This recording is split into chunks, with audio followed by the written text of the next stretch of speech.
Hello, everybody, and welcome to panel 1 of UnArchaeology. Today, we're going to be discussing disconnectivity in archaeology. I am joined by a wonderful panel across the world. My name is Natasha Billson. I go by the pronouns she, her. I'm a commercial field archaeologist based in the UK. I am brown by complexion, and I am a woman, and I've just dyed my hair, so it's like a brownish color, but it's naturally black. I think I've described myself enough for those who will need to be doing this via audio. And what we will do is we're going to go around and have a short introduction by everybody. But as we do have a website, so if you would like to click on the panelists for further information, head over to unarchaeology.org, where you can click on their social media links. Okay, let's go around the panel. First of all, Hello, Chelsea. Oh, hold on. Okay. Hi, I'm Chelsea Blackmore. My pronouns are she, her. I'm a white woman with short blue hair. I'm wearing a purple shirt and beige sweater, and I am a contract commercial archaeologist in the United States and the state of California. Thank you, Chelsea. And Beck? Hello, everyone. My name's Beck Lambert. My pronouns are she, her. I'm a white woman and I have bob-length magenta red hair. Today, I'm wearing a black t-shirt with a big pink heart that says "Stay Weird," which is my mantra. And I'm an archaeological researcher who's currently based in London. Thank you, Beck. And Tiomóid. Hi, my name's Tiomóid Foley. My pronouns are he, him. I'm a white male with dark brownish black hair, a green jumper, and I am culturally Scots-Irish background, and I am currently, I suppose I'd describe myself as a digital archaeologist, and have previously worked in commercial and research archaeology in the field. Thank you. Andrew?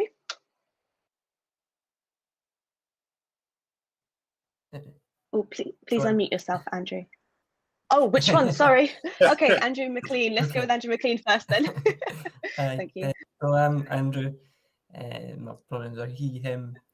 I'm a white man with longish brown hair. It's not been cut for a while.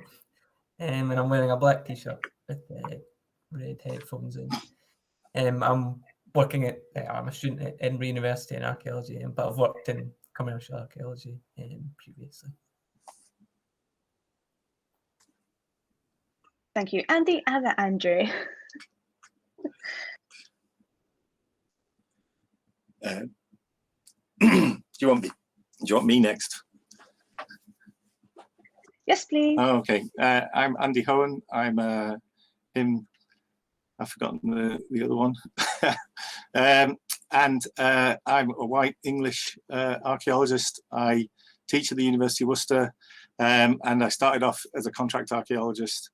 And I'm mostly interested in widening participation, I suppose, in education, not necessarily in archaeology, but as well as archaeology. Oh, I've been wearing a black jumper, my nice Norwegian archaeological black jumper. Brilliant, thank you, Andy. I think from here on, I will refer to you as Andy to make it a bit easier in case. Yeah, that's fine. Brilliant. Thank you. Paloma. Yes, hello. My pronouns is she, her. I'm a non-white archaeologist, non-binary archaeologist and anthropologist based in Sweden, but I was born in Bolivia, so I come from South America. And yeah, well, I don't know what else to say. I'm interested in politics of display. and indigenous archaeology, and also carbon footprint in museums, and how museums handle their issues regarding heritage, but also carbon emissions. And sorry, I'm wearing a black turtle neck. What's called it? Well, yeah, t-shirt or whatever, and a turban. I have very short hair growing again, and it's black, and I have a turban and eyeglasses. So yeah. Thank you so much, Paloma. And Erin, please, a quick introduction. Thank you. Hi, my name is Erin. My pronouns are she, her. I am a Japanese and Japanese American, but I look white. So I have long dark brown hair. I'm wearing a pink dress and a black blazer. I have glasses. I am a graduate student at the University of New Mexico. I've been working in the field doing research in Belize for about 10 years now. And I'm really excited to be here. I think that's it. Thank you so much. And this is an interactive panel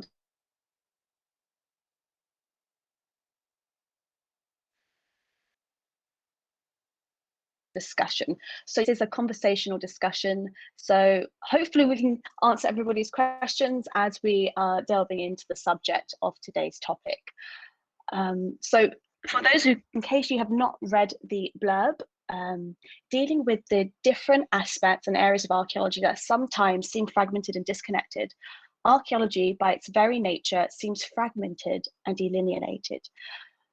We do see this unusual shift sometimes between academia and commercial archaeology, both of which are separated again from community archaeology. This separation resonates from a deeper structure, one of hierarchical knowledge, that the past is somehow unlocked by those who know, and that's what ails the world today, is just the right facts by the right people. So going on from that, which all of you have read, what are your first thoughts about that? Now, we do have 2 hours to discuss this, so we do have time to go around, so don't worry. But just first takes, this is a conversation, so please unmute your mic and let's jump into today's discussion. For example, yeah, Beck, perfect, thank you. Oh, no, sorry, I just unmuted my mic. But I didn't realise I was starting. Sorry. Why not? Oh God, I'm caught on the hop. Well, I was trained within academic context, doing undergrad and postgrad degrees. So I've excavated primarily within academic context as well. However, my archaeological practice now is very firmly focused within community archaeology parameters, and not just within my local area. I currently run a worldwide public archaeology project called Underpasses, Liminal Places, sorry for the plug, and that is convened primarily through social media, especially Twitter. And for me, with archaeology, I think it is for everyone. I think we need to approach the discipline through different ways. Yes, there is obviously room for things such as physical excavation and so on, but there are myriad other ways that we can get the public involved, and they don't necessarily have to have had any training, formal training. Recording can be done in all manner of different ways. Most of my participants record sites just using the cameras on their phone, and so on. So I just think that we as a collective, we need to sort of start investigating different ways of getting the public involved, because it's not just our archaeology, it's everyone's. And archaeology isn't just some big old megalithic stones on Salisbury Plain or a dilapidated castle. Archaeology is everywhere. So, and I'm now going to be quiet. So.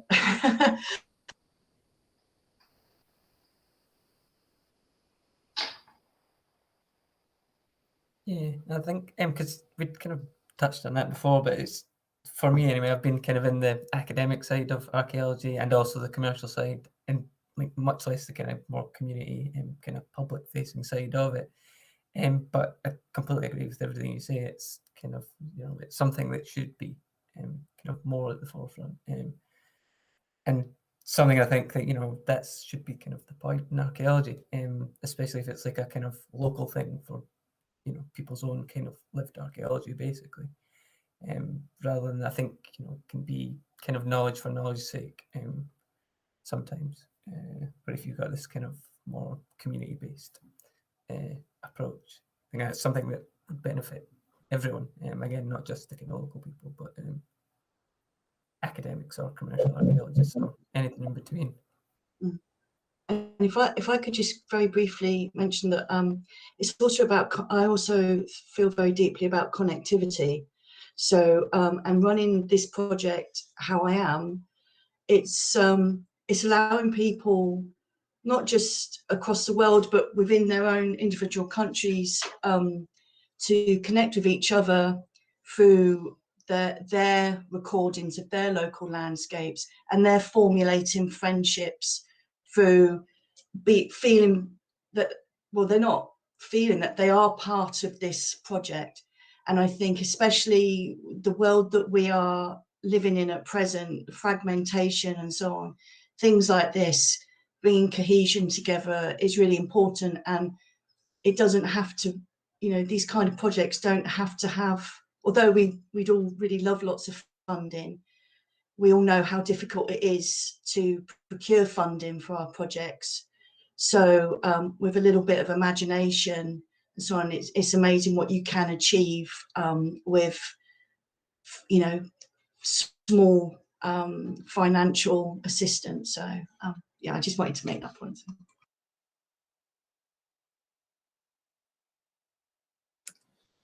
Yeah, I think I would like to echo that, really, in the sense that we shouldn't just be thinking of excavation, because, you know, if you widen, because archaeology is very broad, and if you widen that out, you allow a lot more people who may have physical or mental issues around participating in excavation. You open it up to a much wider public who can do things like this project you're talking about. So yeah, so I would like to just think about that, and then how do we bring that into the academic sphere, and how, because community archaeologists do a great deal of really interesting different things, and contract firms increasingly, as part of their charitable duties, also do a lot of community archaeology, but then it's how do you bring the academic sphere into that. And that seems to me to be one of the sort of issues, is that linking that academic world of conferences and publication and teaching with community archaeology and with contract. And I think there's a problem. That's the biggest sort of fragmentation I would see. Yeah, just to lead on with that, I suppose it brings us back to this issue of connectivity, and I say issue in terms of like public engagement in archaeology. A lot of it is usually towards the end of a project, and I think it, to me, it always echoes this idea of co-design, and it's actually quite difficult to do that in the commercial sector when you're trying to sort of reach deadlines or fulfill projects, and but it's probably a bit easier to do that in research. But having worked in research, public archaeology and the commercial sector, I find that yeah, like co-design and sort of community engagement at an early stage always sort of seems to work best, and it actually gives people a shared sort of ownership over the narrative that's being produced as well. And it's something that I work in looking at augmented reality experiences and digital innovation with in a collaboration with Sense City and Historic Environment Scotland, and it's something that we're trying to do is look at new modalities of experience in order to engage the community in which devices are placed, and we've got to sort of include an element of co-design from the start to make it more accessible and inclusive as an experience. So yeah, instead of just designing tech for the use of archaeologists specifically, you know, and I think yeah, it chimes into this sort of idea of co-design and inclusivity within the design process, whether that be a field project, a community project, or a piece of hardware or tech. Yeah, no, I think that's that idea particularly. It's kind of almost kind of looking behind the curtain to see how it actually kind of works, rather than, you know, if it's just the end of the excavation or the project, you kind of have the end result, but to actually kind of see that whole process, I think exactly as you say, it kind of makes it more shared somehow.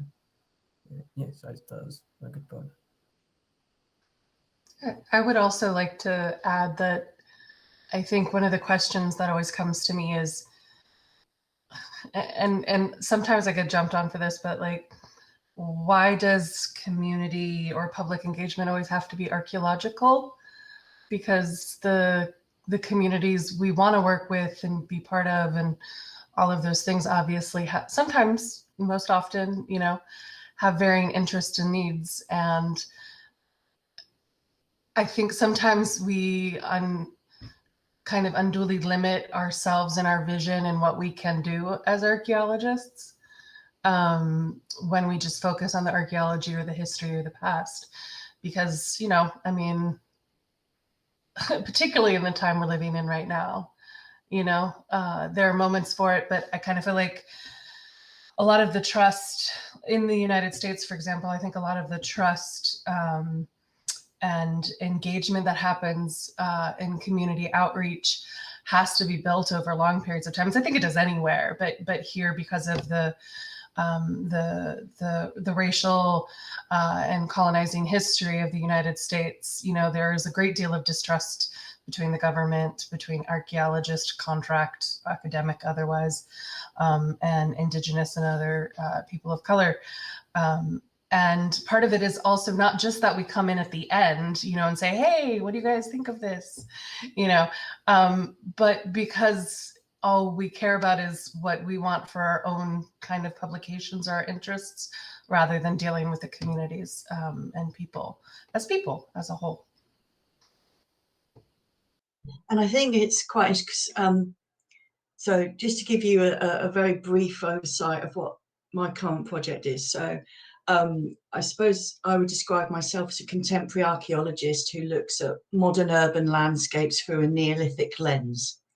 So with the Underpasses and Liminal Places project, now I've formally stepped aside from academia because I did find it quite constraining in various ways, as in the things that I wanted to research and stuff, although there are lots of colleagues who support those further up the food chain, so to speak, might not be so willing. So and it's just getting people to look at their landscapes with different eyes and other people's landscapes, and that the fact that there is, although structures may change, the materials they're built in may change and so on, there is a lot that connects us even today with people who lived 5,000-6,000 years ago. But also we don't approach it through a purely archaeological perspective, as in I sit in front of all these people virtually and give them huge dirges on the Neolithic. We will go out, have a look, and then I kind of explain to them how I see these sites, how they connect with me, and then they feed back to me when they're out and about and what they experience. And we also are very lucky to have a number of, we have writers, visual and sonic artists, all manner of people, and they're all coming together, offering their time and stuff, and we're opening up these landscapes of people. And for me, the project is the participants, really. I'm just a very happy little cog in this big machine, and it's really great because so participants around the world, they're seeing these and they have their stories of these landscapes, whether it's an underpass or it's a pylon or something. They have their stories, and that feeds in, and then that drives the research forward. So I think, you know, it's a real sort of, it is a community thing. It's not just me saying, do this, do that, give me your research. We're all in it together. And I think I think maybe that's why the project is successful, because everyone feels that they're equal and part of a team.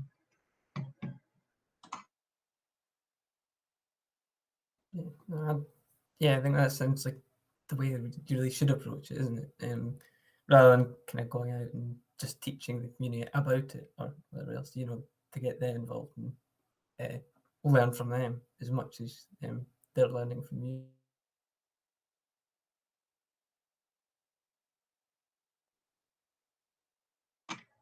And I think keeping things fun is really important. I mean, for phase one, what we did was I just got these little stickers printed out of an underpass with underpasses and liminal places, and asked people to post them in their local underpasses and photograph them.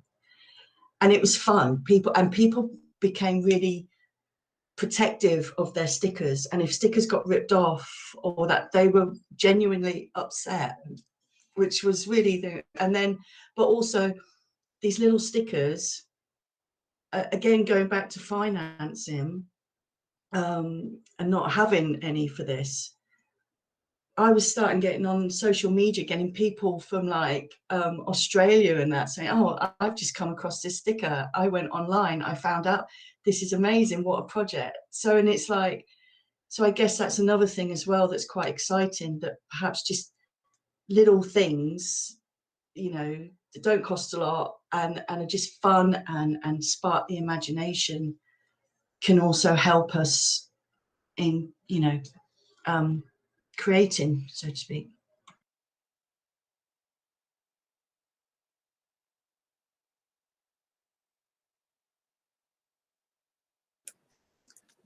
I think that's because a lot of my projects are what I call slow projects or guerrilla projects, which are just kind of things that I do without funding. So, and I think it's if you think of things as a slow project, sometimes taking a lot of years, you don't need a lot of money, and you do get people who will help you.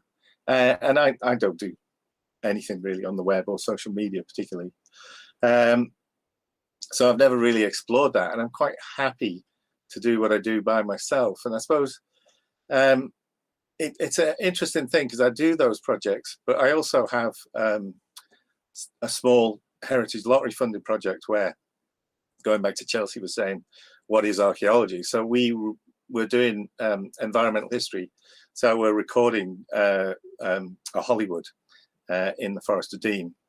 And so people are kind of engaging with the past through trees, but that involves an educational element because, you know, it's not hugely difficult to learn, but you do have to teach people how to do that. And so one of the things with community projects is how do you build in that educational element to make sure that people, because when they come to a project, they actually want to learn something.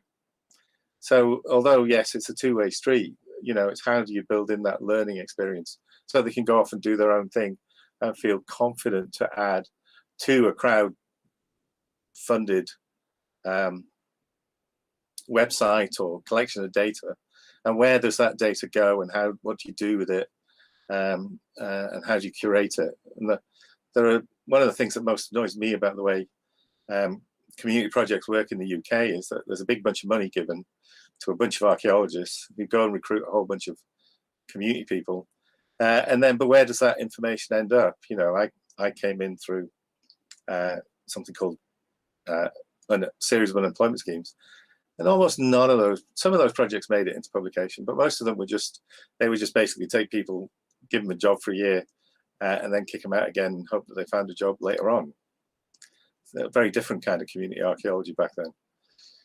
So yeah, so that's kind of I think the challenge for us to stop this being fragmented is to link all these things together into a sort of vibrant archive that the public can access.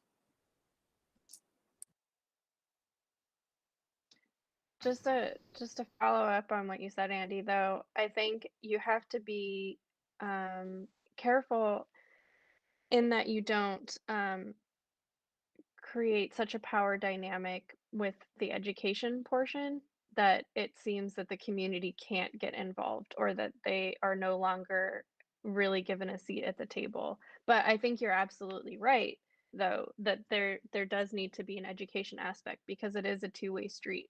But I think that there's inherently some sort of power dynamic already present that we have to try to bridge the gap between that as well.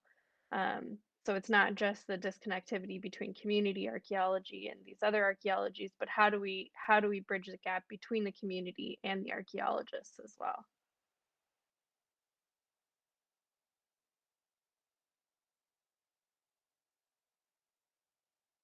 Yeah, absolutely. I guess that's the kind of the trick of it, isn't it? To get that education element, which I think, you know, is important, but to make that, well, to approach that in a kind of accessible way. So again, that everyone's kind of, you know, involved. And again, like having that kind of two-way street that we've mentioned before. I know on well, like research excavations I've been on, it's, you know, students coming in who have no experience before, but often their kind of interpretation of things is really helpful for everybody. Because, you know, you don't need this training. A lot of it's kind of almost intuition, I guess. But, you know, they're there and kind of being trained, but at the same time, you know, providing an insight that you might not have thought about after being kind of engrossed in archaeology for 10 years or whatever. So yeah, I guess there is a bit of that in kind of not only kind of expressly community-based archaeology, but yeah, making that kind of accessible. Well, I'm wondering if accessibility and also the power dynamic that Erin brought up that is inherently there. I think it gets like, how do we deal with that? Because I feel like it gets exacerbated because of the very disconnections that we're talking about in terms of academic, contract, and community. Because like the community projects I've seen done incredibly effectively, and I think most of you seem to have agreed in this conversation in the pre-panel, is like they take a long time, right? They take a lot of development and kind of slow incremental processes, but that is something that is tends to be kind of contrary to contract archaeology, right? As Andrew, I think you might have said, you know, or somebody said, I don't remember who, you know, it's about deadlines and clients and, you know, fulfilling contracts. And then academic archaeology, it's a push of tenure or whatever kind of promotion process you have.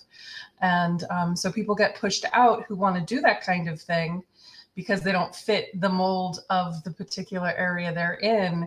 So then, you know, and because I was a faculty member for a while, and the one thing I saw with students who wanted to do community archaeology was that faculty were actively advising them to not do it for their PhD because it takes too long, it's too hard, it's too complicated, you know. And on the one hand, it's like true, but on the other hand, it's also kind of awful that that's the approach we have to have because of the kind of administrative systems that grad students, you know, and faculty are held to.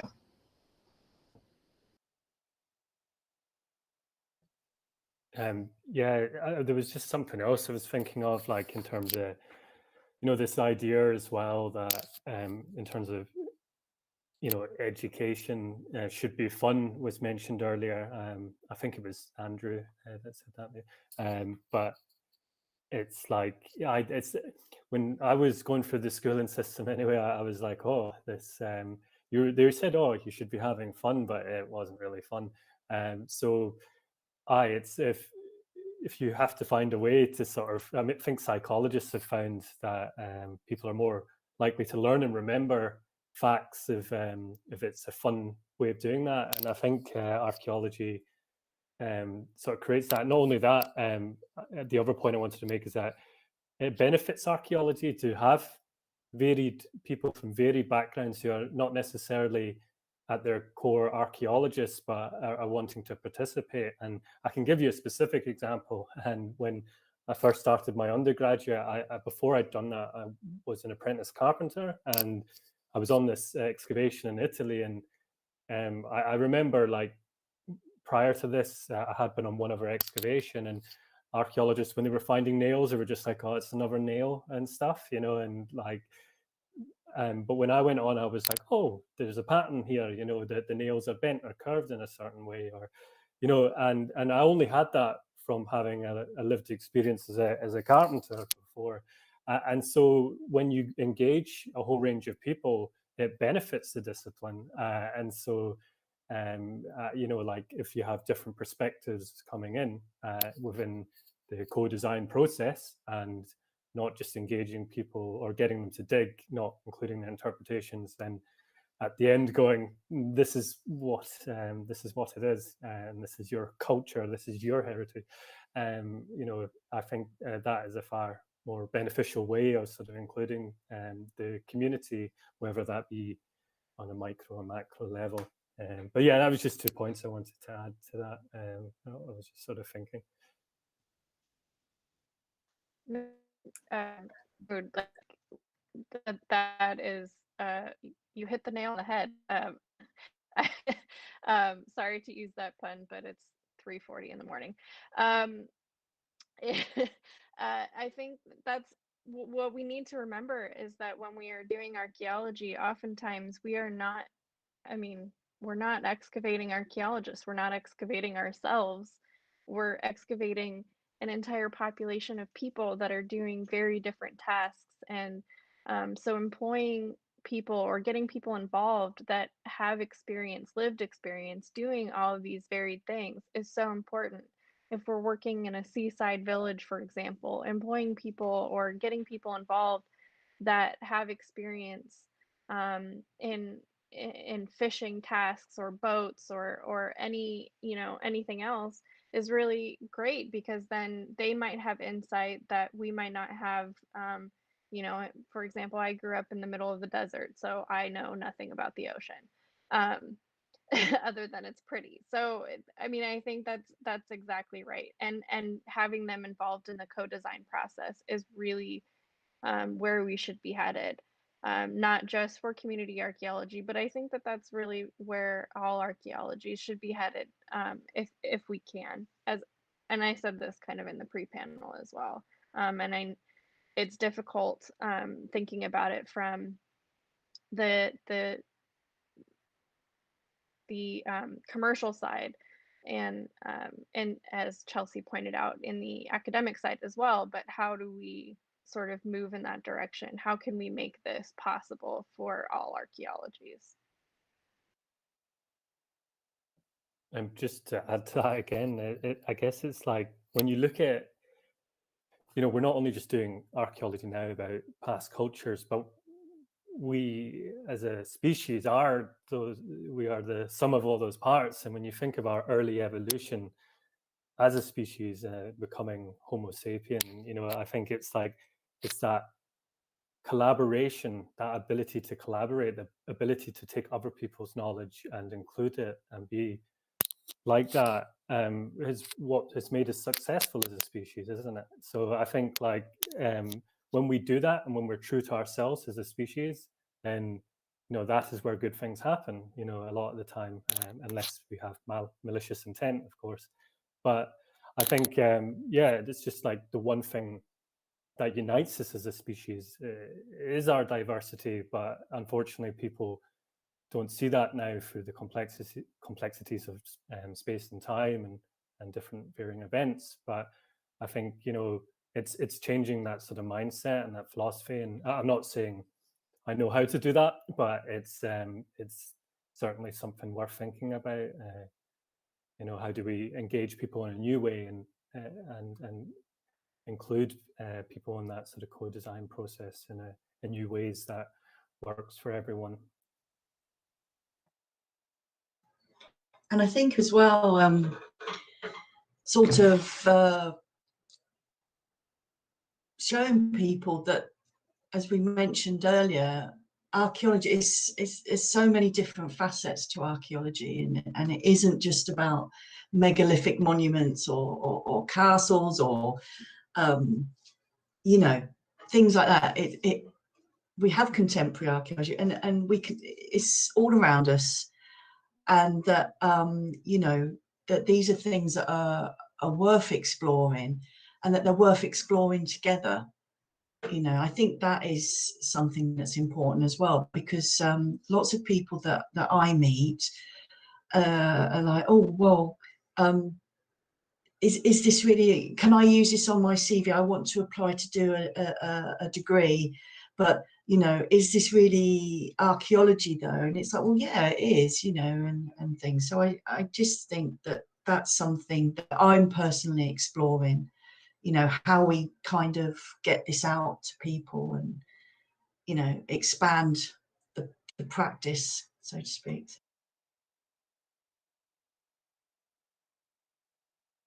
Yeah, I wonder, just to kind of build on what I think Tiomóid said earlier, I wonder if, you know, the kind of disconnect we do have is maybe because of, you know, the kind of ability to all collaborate, it's kind of led to much more kind of specialization, which I think is a good thing.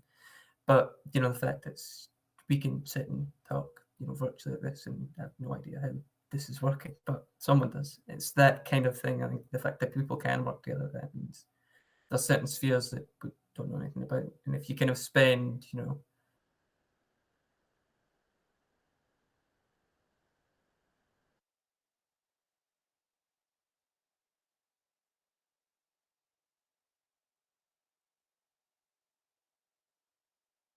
I think we lost you, Andrew, or is that just me?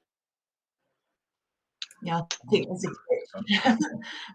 we have. Yep, he's frozen Okay. Oh, yeah, it's frozen. Okay. It's the only problem with technology. Sometimes you can't tell. Oh, Andrew, you're back. You froze for a moment there.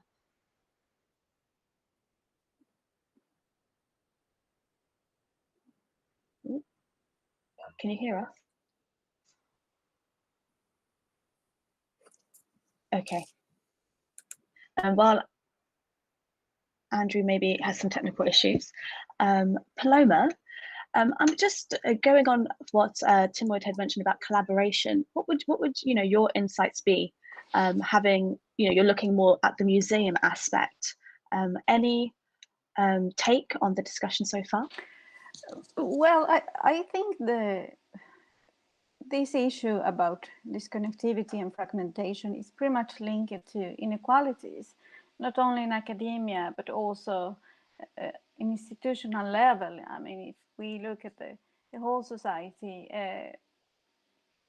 community archaeology is something that, as many of you have pointed out, it doesn't have the same importance, or it's not in the same hierarchical level at some sort of academic take or research. So I believe museums, as well as any other institution, needs to have a really deeply structural change regarding all these inequalities, deeply connected with disconnectivity, deeply connected with who owns the knowledge, who owns the rights to do what, in which place, and which communities are taken into account to be part of this.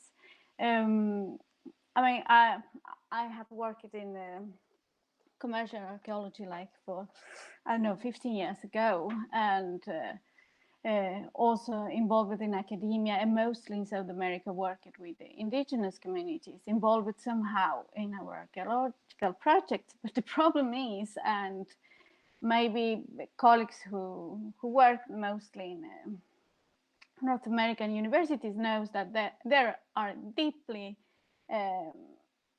structures of inequality and racism within same archaeological projects, not to mention how these reflects with communities involved. So I think there is a lot to look into ourselves. I mean, I have been listening for now a year, all sorts of Zoom meetings talking about decoloniality. And I'm a bit tired about the word, because I think it's such a buzzword. Don't take actions. It's pretty nice to hear white and non-white archaeologists talking about that. But what we do in the field, what we do in our daily practices, as not only as researchers, but also taking position about who we are and in which side we stand. So I think this is a very long and deep conversation, and yes, we can try to, I mean, we do every day something to try to change this, but I think the changes has to be also at the institutional level, and that is when we find the biggest problems, because institutions doesn't want to change. They are not going to change. Museums are not going to change. It's like, for instance, all this repatriation that is happening now, it's really, I mean, to me, it's a shock. I didn't have any hopes that it's going to happen, but well, the Germans have shown us different, and well, that's a start, but there is a lot to do, not to mention how North American archaeology operates in South America, like the garden, right? Like the third patio. So well, it happens also in Europe with European universities going to Africa or Asia to do the same. So I think there is a lot of work to start from home, from ourselves, from our own positions, institutions, wherever we are, public archaeology, academia, independent researchers.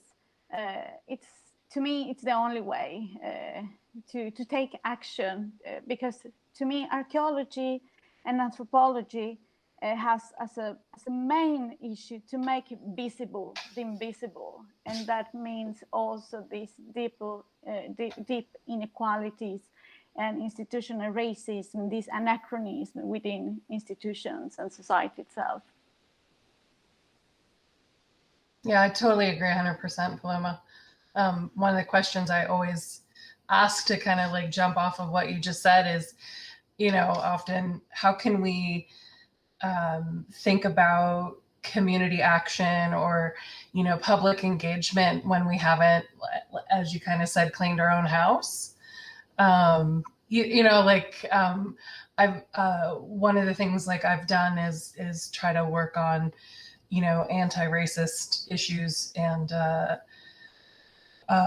within American archaeology, North American archaeology, and people are always like, oh, but this is just, why are you focusing on us? We should be out there doing things. And my response often is, how can we go out and do things with other people when we can't even get ourselves together? Like, what harm are we doing by not understanding, like you said, Paloma, the inequalities within our institutions and trying to actively change this? And now we want to also go out into communities and screw that up, as we, you know, as many, you know, as many have. And it also, like you talking about, like, you know, the ways in which North American archaeology basically has gone in and, you know, taken apart South America and Central America for its heritage, and people are working against that. Like, I think about institutional things like I've faced where I've just asked for, in grants, for example, a slightly higher daily rate for workers, you know, in the area.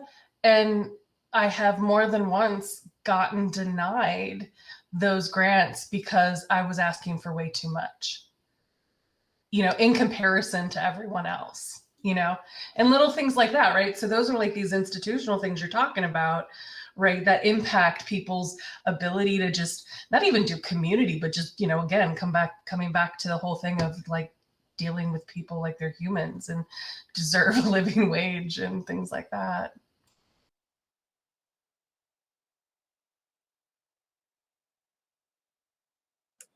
I think that's a really good point. And one of the, I mean, even in Britain, you know, one of the things you'll find with most commercial archaeologists is they will moan about the wages and the conditions in which they work in. You know, there's constant campaigns to try and improve the conditions for our field archaeologists in the UK, because there's very much a kind of use them and lose them sort of mentality about the whole thing. But that's kind of a side point to what I was going to talk about. I was just reflecting on this idea of investment and capital in people, so that if we want to link to communities, we can. So I was just reflecting on the things I've done over a long period of time.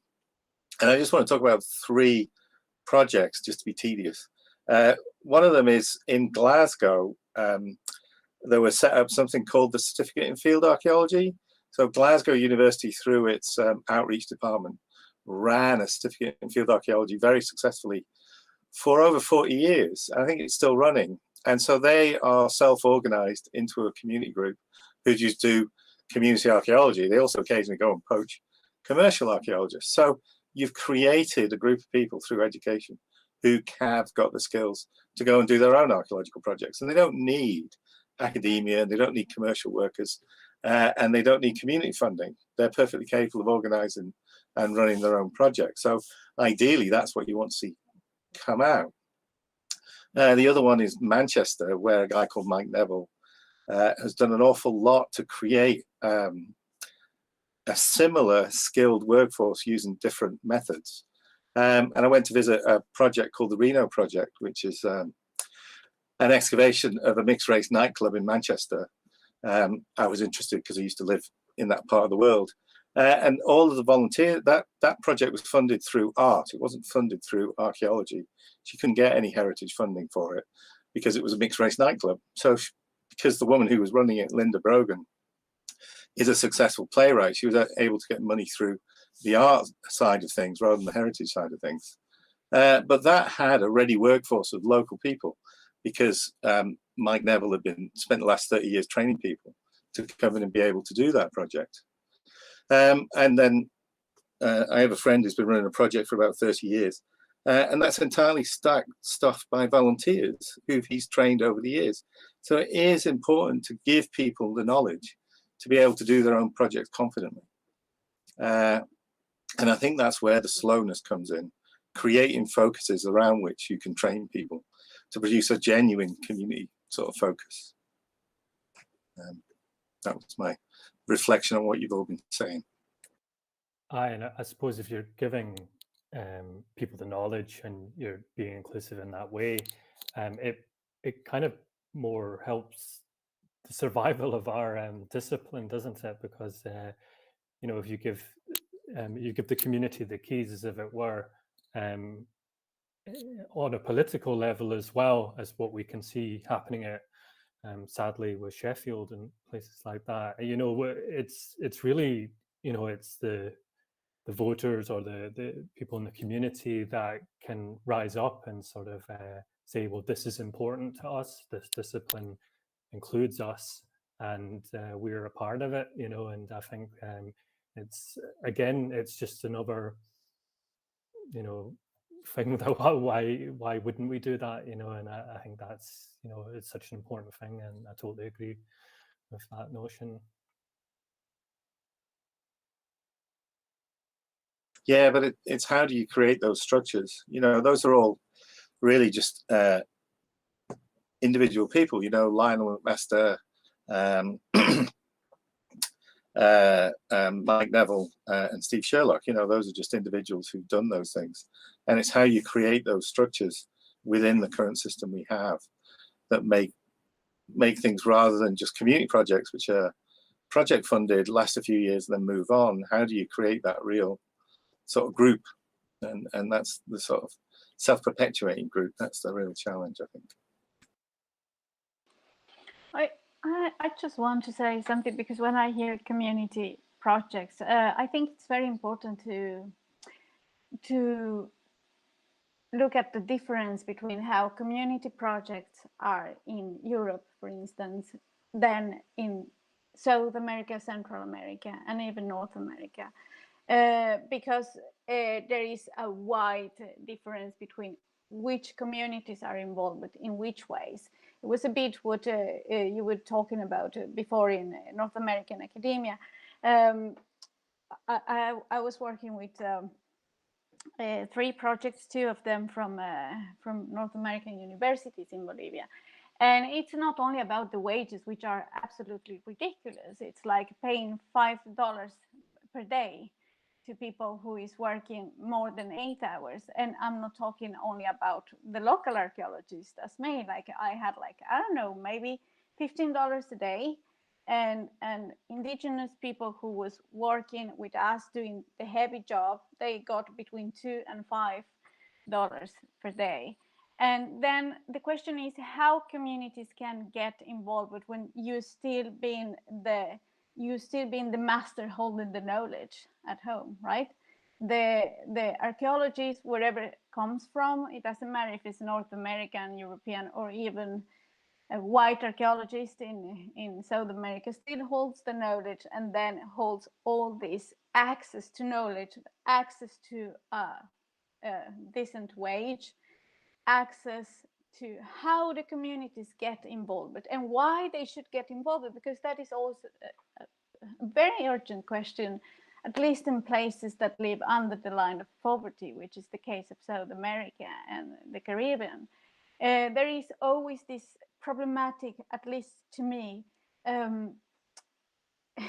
compelling marriage between archaeological projects and tourism, which is absolutely dangerous in so many levels and have increased so many fantasies about what development is in countries that people live maybe with $1 a day. So I think it's very important to talk about how communities get involved and which level of power they are going to hold, if they are going to get someone, because what happens is that they are just working like employees, no less than employees, because employees have rights. This is some sort of modern slavery, that you go and work 8 hours for $5 a day, and then you're not part of anything. And all these communities, most of them are waiting, are putting a lot of energy thinking that these archaeological projects are going to take tourist money, they are going to develop, they are going to be something greater. And the truth is that nothing of this happens. And when something like that happens, then and I'm sure Erin and people who has worked in the Caribbean knows, the big transnational with the 5-star hotels and the whole machinery of tourism and extractivism start to working, and the communities still living in poverty. So I think, at least to me, that's very important to make a difference between how communities in the global south get involved in comparison with other countries, the global north, or Europe itself, North America.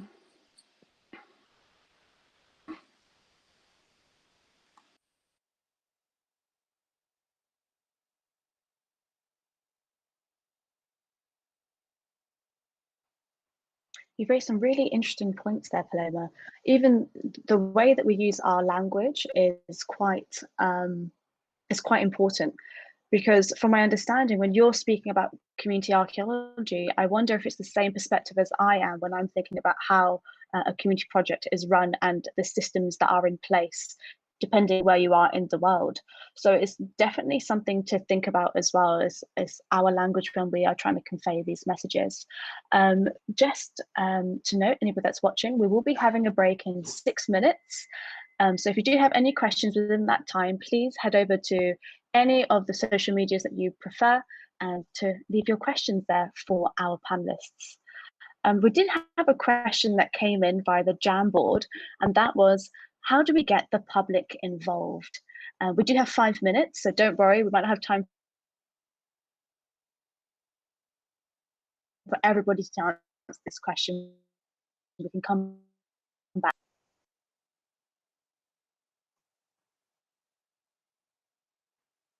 Okay, we can always come back to that a bit later.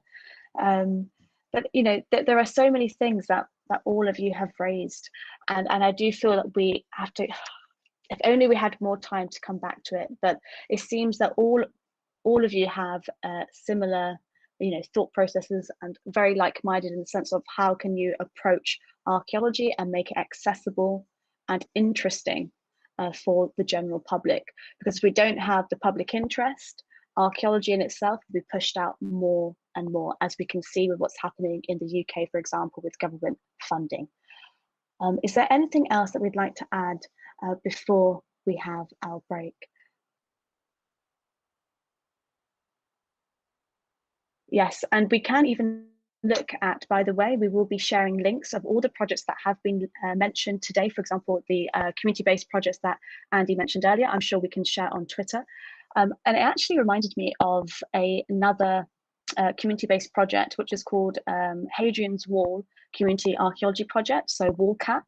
And it was quite an interesting collaboration between having a lottery funding, heritage funding that is, and it was in association with Newcastle University.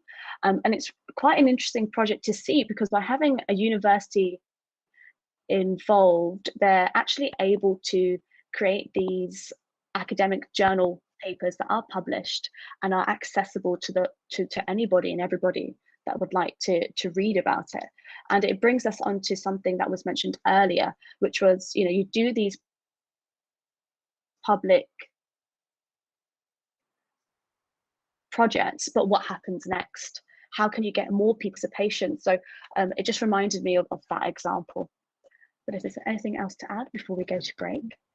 Well, I won't talk about it now because we're just about to go to break. But something I'd be quite interested to discuss later about publication and getting the information out. I think that especially in light of what's happening at present and funding, a lot of people, myself included, have gone to crowdfunding through crowdfunding avenues, and that thinking of different ways of getting the research out. So maybe we are now starting to think in different ways that to move away from more traditional avenues of physical books and pamphlets and things, and making them accessible via websites, virtual. Another quick plug, my website, that's where all the research goes, and then perhaps at a later date, if people want physical copies, they can then be made up into books that are available and also affordable, because as we all know as archaeologists, so many of these books are just ridiculously expensive, you know, sometimes hundreds of pounds, and you know, who can afford that? So that's something that perhaps maybe we might like to have a chat about after break. So. Yeah, and I think like just even thinking about the books like very briefly, that kind of comes into it being like a two-way street again. And you know, the fact that maybe if you're just you have access to the university library, so you can use all these books, you prefer like the physical book.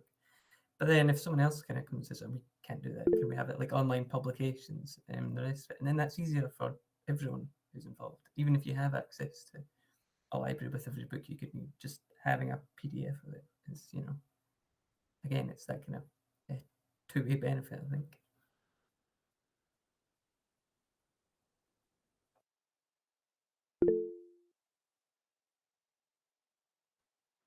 it's definitely a subject within itself, and it comes back to accessibility in a way. How can information be shared publicly, and also without the academic jargon that goes along with these journals and these textbooks? Somebody who's been working as commercial field archaeologist for 8 years now struggles sometimes with the language used in these articles. So if that's me, I imagine how my friends are who might be interested in a similar subject. So it's something within itself that we can discuss after the break.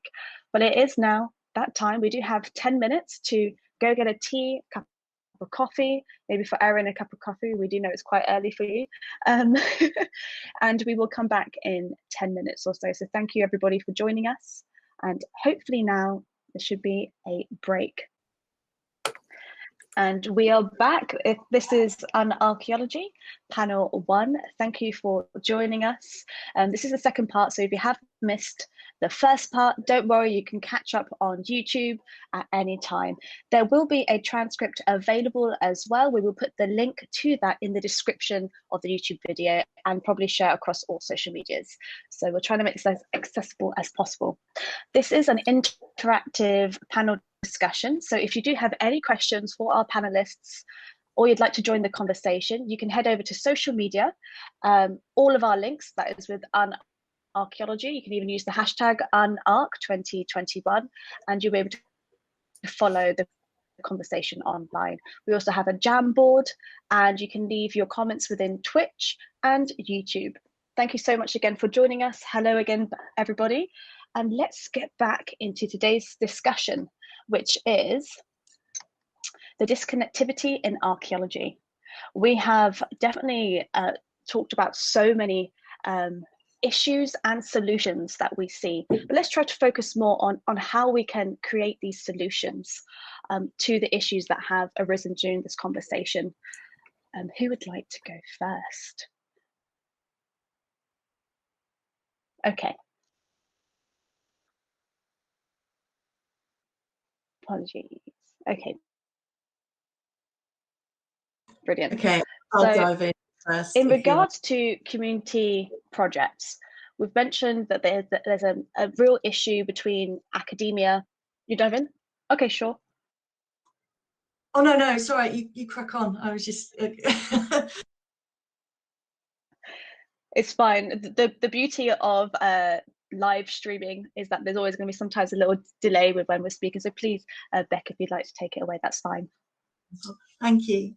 So very briefly, as we were talking about at the end of the last, the first part of this session, ways of getting the research out and connection, and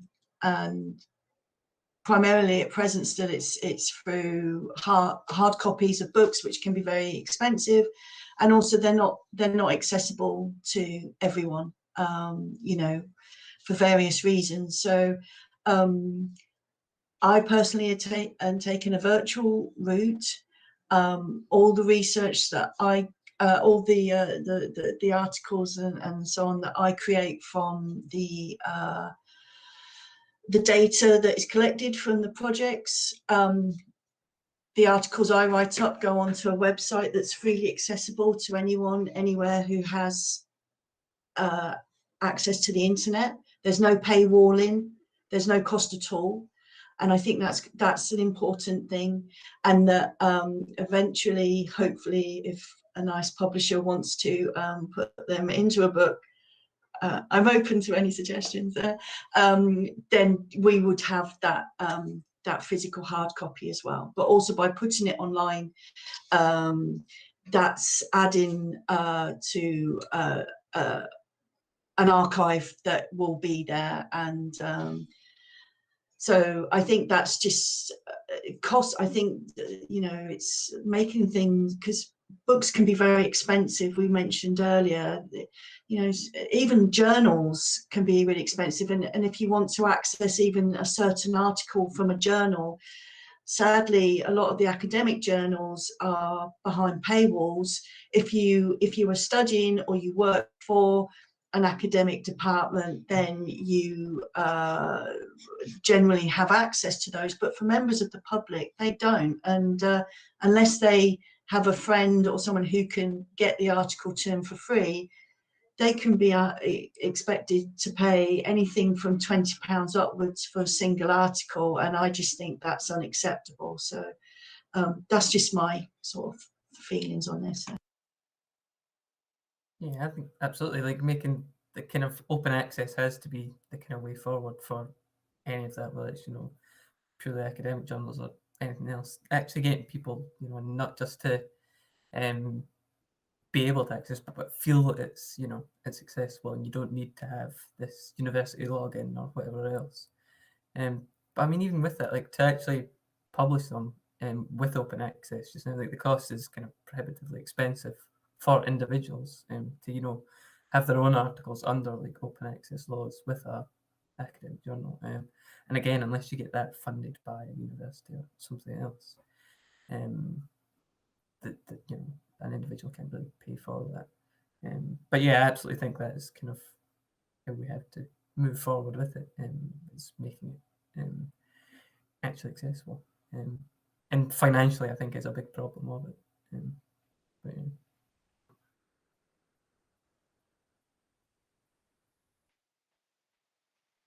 I agree that it can be cost prohibitive to publish and to read these articles. And I think that additionally, we make it prohibitive by the language we use, especially in academic journals. So one thing that I have seen several people, several projects do, which I think I would like to see more of, is like blogging in the field, because that not only gets the information out there in a more accessible way to the reader in terms of not having to pay for access, but it's also often in more accessible language. Also, you can have input from people while you're in the field. People can interact with the blog or other kinds of social media that they can interact with it and discuss what's going on. The ones that I have seen have been more of like a long sort of throw a bunch of information at you sort of way. So I would like to see ones that are more interactive and geared towards interactivity. And I think that that's something that pretty much all of us could do, no matter what kind of work we're doing. I know that it can be difficult for some of us that are working at sites that are maybe in protected areas, or that we don't want people to know where we're working. So if people have suggestions on how we would go about doing that, like I know I definitely work in caves where we don't necessarily want the public to know where we're working. But I see Chelsea is unmuted, so maybe she has some suggestions. I don't have any suggestions. What I was going to say was the flip side to what you're saying is, in contract archaeology in the United States, we have to have very kind of prohibitive social media policies amongst everybody who works on sites because of indigenous access and, you know, laws and regulations, because it's, you know, some of it's similar to what you're saying, Erin, you know, in terms of, you know, you don't want people to go looting. But at the same time, it's also very, you know, culturally and historically sensitive materials often that we're dealing with.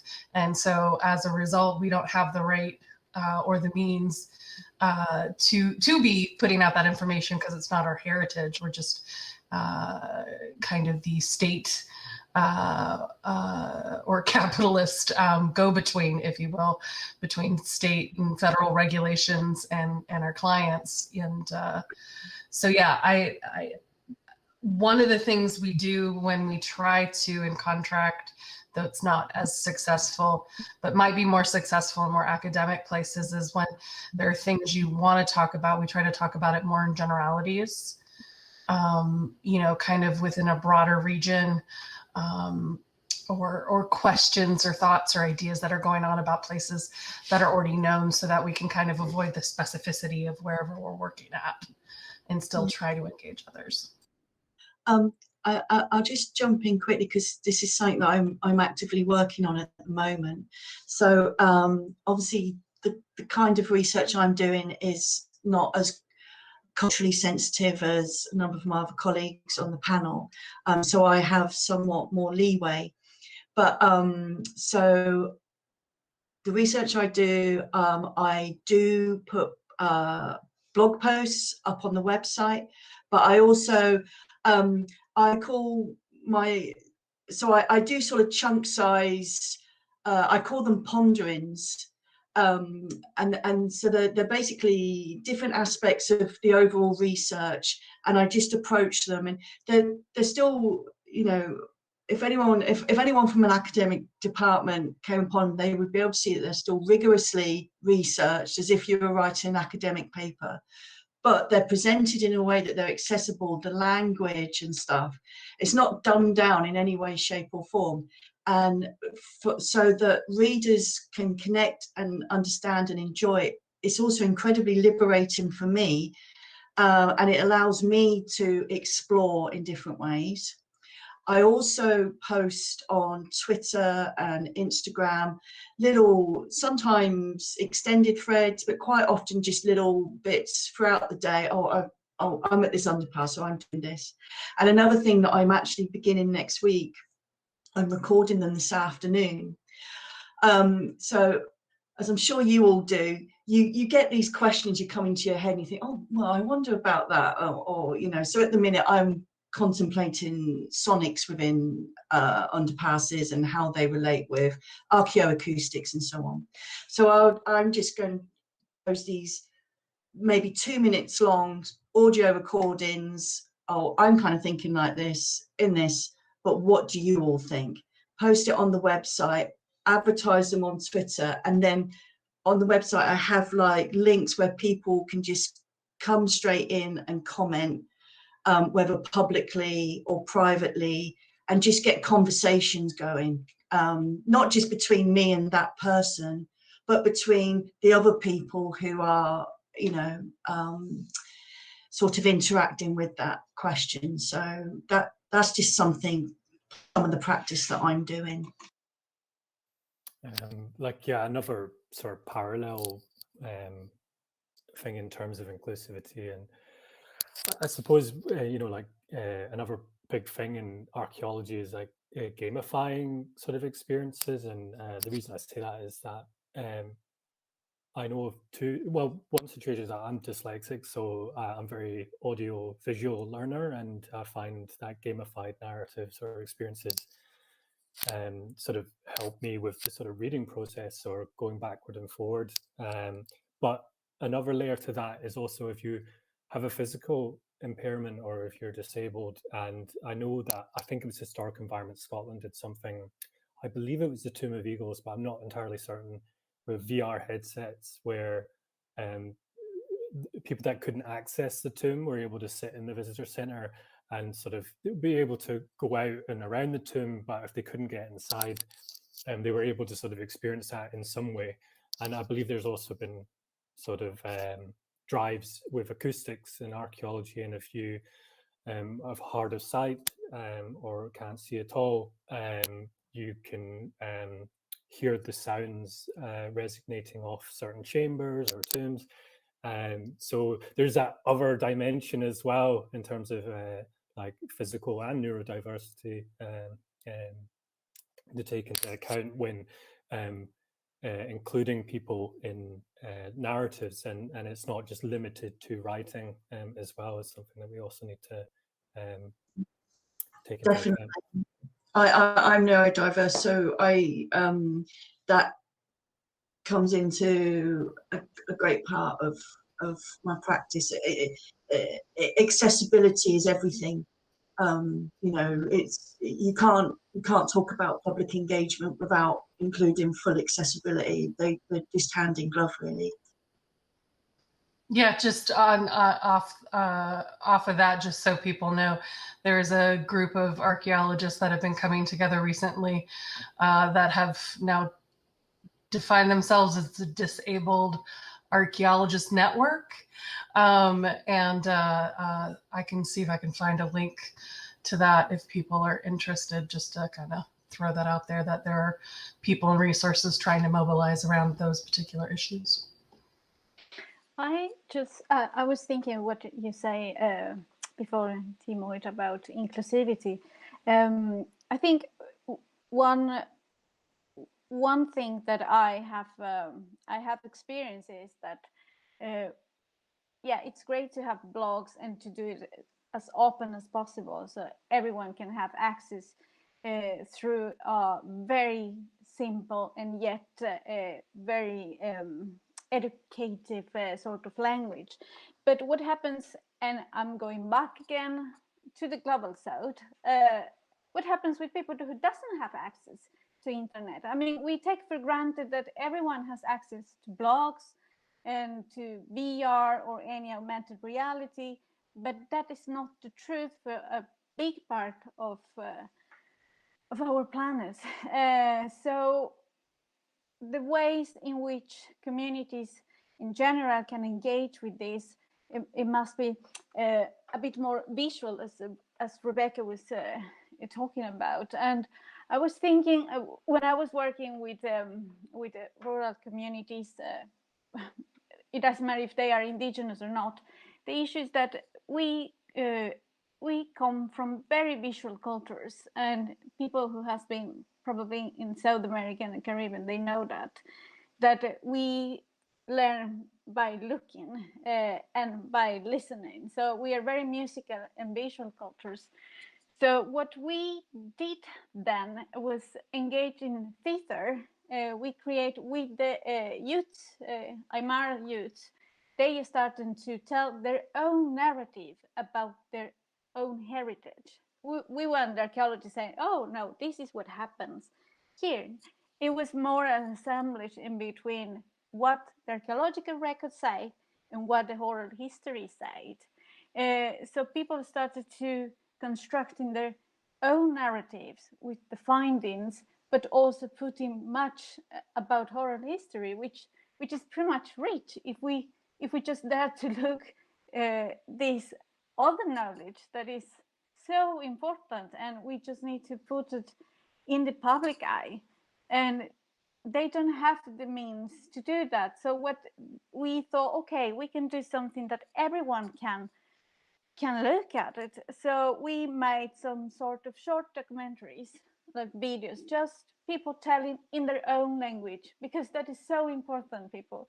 There's so many people working in South America, Latin America, writing in English or German, and we don't have access. How we are going to understand what you're researching about it? I mean, how the indigenous populations can have access to their own records when the bulk of records are held in Europe or North American universities, journals, books in another language. So access is not only about where to publish or how to use the new tools like internet, but it's how we are going to share this with the communities, with the holders, with the people who is living this. These are living cultures. These are not museum cultures. So it's very important to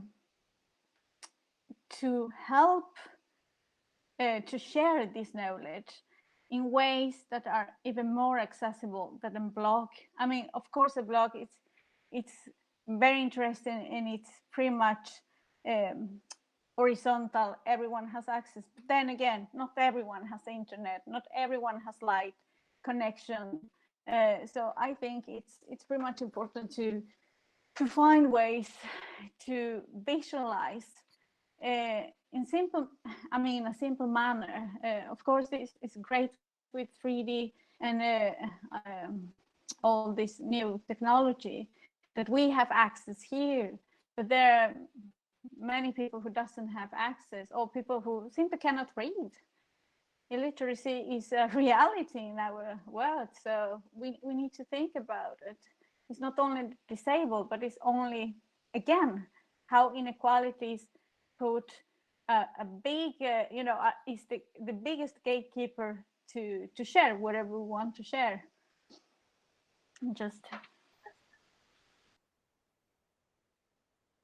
Yeah, I just think that's fantastic. Sorry, I just wanted to, it's that whole idea of like, audio and artistic sort of ways of telling a story without, how much can you say without actually writing it down? And it doesn't have to be limited to just 3D or internet as well. We've have a long history of doing that without it. And yeah, and I think that's, I think it also goes back to this idea, like in the UK, we have this sort of like post-colonial sort of concept that, of land ownership, where like, something's there, it's mine, and first come, first serve type attitude. And I think that sort of, it does spill over into attitudes in terms of how we display things then and how we write about things. And I think it's very telling as well. And, when we are studying other cultures or going into those communities or areas, then, how did they want, it's a long debate, but it doesn't have to be defined by northern privilege or Western privileges. I think probably one of the most useful pieces I ever heard from somebody who was talking about their community archaeology practice that really kind of changed how I thought about things. Because, I was raised in Western forms of academia primarily. So research has always been fundamental. And even if I was aware of the issues, I don't think I ever thought about first and foremost initially, like, what does the community need? And that some of the simplest forms of community archaeology are just simply going in and saying, what do you need? And not expecting that to have anything necessarily to do with archaeology. And the one time I was able to really put this into practice was a project in Belize, where I went to the fishing communities because I was interested in documenting fishing community practices. And I was like, would you like this work? Because I knew they were also fighting cruise ship tourist infrastructure, which was going to ruin their fisheries and, the reefs and a lot of the smaller business types. And they were like, oh, you can do archaeology, like they were just like, oh, that's cool. You can do archaeology on that. And I'm like, I think so, and we just, kind of sat around and we talked about, what they needed and how we could be of service. The project, unfortunately, for various reasons, never quite took off. But for me, it was just a real kind of eye-opening experience of not just my own privilege of my assumptions about, where the question process would be, but also just eye-opening that it's not that hard. I mean, like, it takes a lot of work on the one hand, but like, it's literally just being not a jerk and not putting yourself first, essentially, in your research first, and saying, how can I help you? Yeah, just to pick up on that, going back to what both you and Paloma were saying, and also this is something we could probably do in the UK, is to what degree do you think you need a formal, what are the needs of this community statement for these grant applications, and how that process would work? In the UK, we tend to view things as sort of being very bottom-up driven. So our main source of funding is something called the Heritage Lottery Fund, and it has to be done through a community to some degree or other. So it's slightly bottom up, but would that help, do you think, Paloma and Chelsea? And those needs could be things like literacy, they could be maths, because archaeology is a great way of educating people about maths, literacy, surveying, resource management, project management, all those sort of things that are useful for all communities.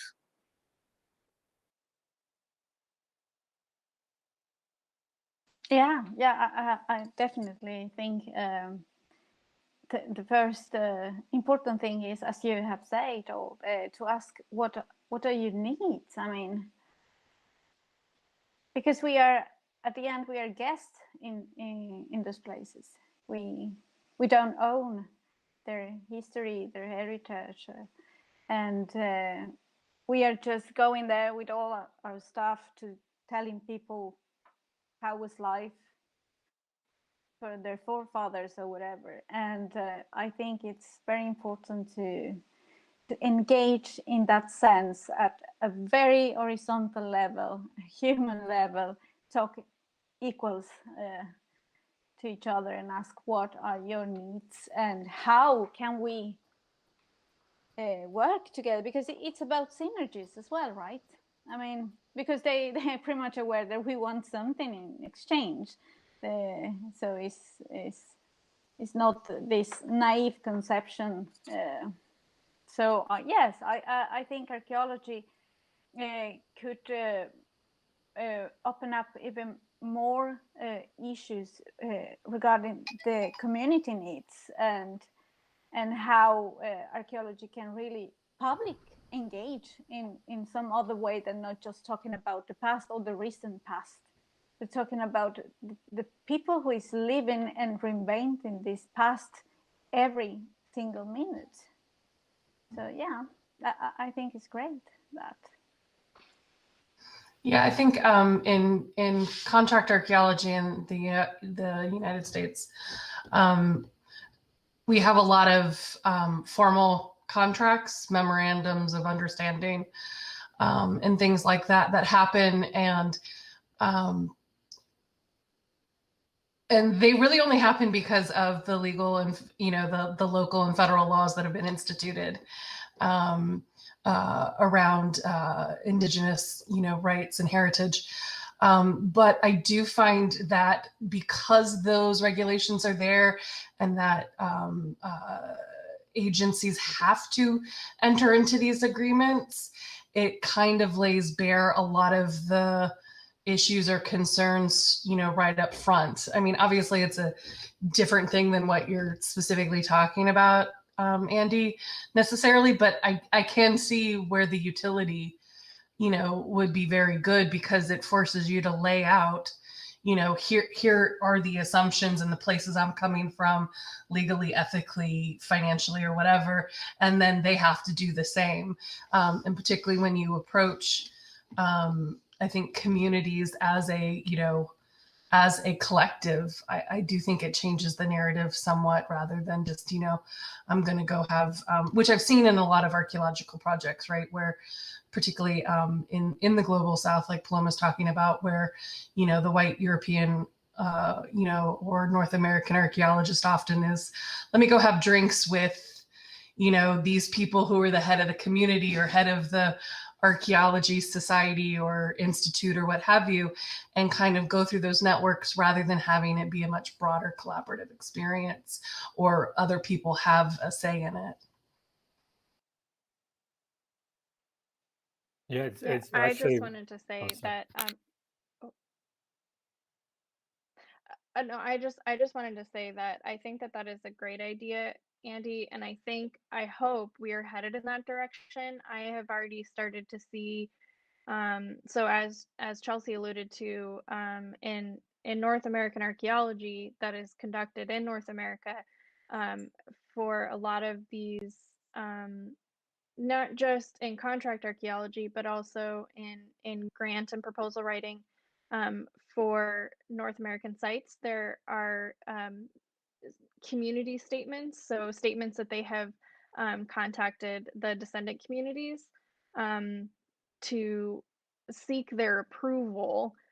So not really this this co-organized research, but that they have actually still contacted the community. And I've seen now, more recently, people voluntarily put those in for areas where they're not required to do so, such as the Global South, or the Caribbean. And I would hope that that's a very recent thing within the last two or so years. And I would hope that would progress then to something like looking at what the community's needs are, and then having a statement in the grants for something like that as well. But I think, we're still just slowly getting there, but I think that is a great idea, and I would love to see that be part of, say, the NSF proposal process. for both dissertation and larger full NSF grants here in the US, the National Science Foundation. And sorry, Tiomóid. No, I'm just pretty much going to be saying similar things, but yeah, it's just this idea of what Andrew was saying. I guess when you're going out to another culture or region or area, like I know with UK universities, you get a lump sum of money and then you're like, right, let's go out and dig and we'll engage the local politicians and whatnot and all the sort of higher end stuff. I think though it's this idea of archaeology, not, like what we're asking, like, what is the curriculum within archaeology? It's archaeology as a curriculum, and like, asking, going in and going, what do you need from us? Like, if we are, do you want us to do this or that? And how do you engage a local population with what their needs or requirements are? Or if they don't need it, also, stepping back and going, well, is it ethically, is this appropriate to do this? I think are all sort of things that should be caught earlier on in the design process of a grant proposal or whatever, and referring more to international work anyway. Yeah, I just think that was an interesting, because archaeology is more than just archaeology. Also teaches you surveying, as Andrew's pointed out, and numeracy. I've certainly benefited from those things, as I'm sure we all have. It's improved my very privileged schooling here in the West. But yeah, I just wanted to sort of comment on that more. I just, sorry, are you done, Tiomóid? Sorry. No, I just wanted to, because I see here, Andrew asked if, does the state mitigate between the community and external archaeologists? That's very interesting, because at least what I have seen and know from South America is that the state is a kind of double-folded, because the state can play along the communities as long it's in their own interests, and I'm talking about economical interests. But then they will sell wherever they want to whatever corporation they want. And something that very interesting that happened to me 20 years ago when I was starting to work as an archaeologist with commercial archaeology. I was working with a community in the dry forest, which is with the border with Paraguay and Argentina, and they have one of the biggest oil reserves in South America. So there is a lot of oil companies from abroad coming there and fighting to get a piece of the land. And the reserves are within indigenous territory. So in that sense, it's the state who fiscalize and who should working directly together with the communities. But then what happened, and I got contracted to do this environmental and archaeological impact. And when it was time to sit with the community, they asked it to be just archaeologists and the community first in the meeting. They didn't want someone from the state or from the company. And what the people from the community, the authorities there, told us it was that they will negotiate in their own terms with the companies, that they don't want the government involved with, because they know what they were asking was a very simple thing in our own eyes. They wanted to build, I don't know what was it, but it wasn't related to healthcare, but they wanted to have a hospital. They wanted to have a small healthcare that basically has a neonatal unit, like women can go and give birth there. And also it would be connected to a computer room. Like they wanted to have internet. Even internet was a bit the new thing there. And they didn't want a school because they have 3 different schools who were very close by, so the kids could go there. And they wanted that, and they wanted like this small hospital is going to have 2 ambulances and 2, I don't know, 2 jeeps or something. And we ask, okay, why? I mean, isn't it better to have a school and some more infrastructure? And they say no, because if we negotiate within the government terms, they are going to get the big part of the cake. And then we are going to have the crumbs, and they are going to build a room with 1 doctor who will be once in a week. And we don't want that. And we want the jeeps because we need to go to the cities. We need to, you know, buy stuff. We need to run ourselves. So no, we don't want anything to do with the government. And we will negotiate whatever we decide to do with the company, even though they were pretty much aware that the company is going to take a lot of advantage because the state wasn't intervening in the way they supposed to. But that was for me a lesson that you have to, you know, step up with your knowledge and your archaeological thing and let the communities run their own territories. And yes, they are pretty much aware that big companies take advantage of it. But the problem is that they need to choose between the less corruptive institution, the government or the companies, which is very problematic, because then at the end of the day, they will always get the crumbs, right? And yeah, the state is a figure there floating around. We are not sure what they exactly do, because at the end of the day, they don't do nothing almost. So yeah, so I think it's very important to let people to take the lead, and if they need a jeep, well, then let them to get the jeep, because they know better than us and the government what their own needs. Yeah, I think it kind of goes back to what we talked about like at the start of the first part. It's, you know, if it's not kind of for the community or the, you know, the people who are living it now, what is the point? At that point, it's just knowledge for knowledge's sake, or a way to make money for, depending who's involved with that. Yeah, or what you were mentioning earlier, Chelsea, I think, about you know, cruise ships coming in and affecting like local fishing, and you might think, oh, you know, tourism's good, that's going to bring in money, but if that's not what the people want, then it's, you know, it's a negative rather than a positive even in that. So yeah, I thought that was all, again, kind of linking back to it kind of needs to be for the benefit of these people, not just educationally, but any of these other benefits that do come in. You know, if it's crumbs they want, it's better than crumbs they don't want. But yeah, just leading on with what Andrew and Chelsea were saying there is this idea as well, another, I think it's like sustainable tourism and community engagement within heritage tourism is something I've just been looking at quite recently, and it's like there's always this assumption that, oh, they're going to benefit just as much as we are, you know, from this tourism. It's bringing money in.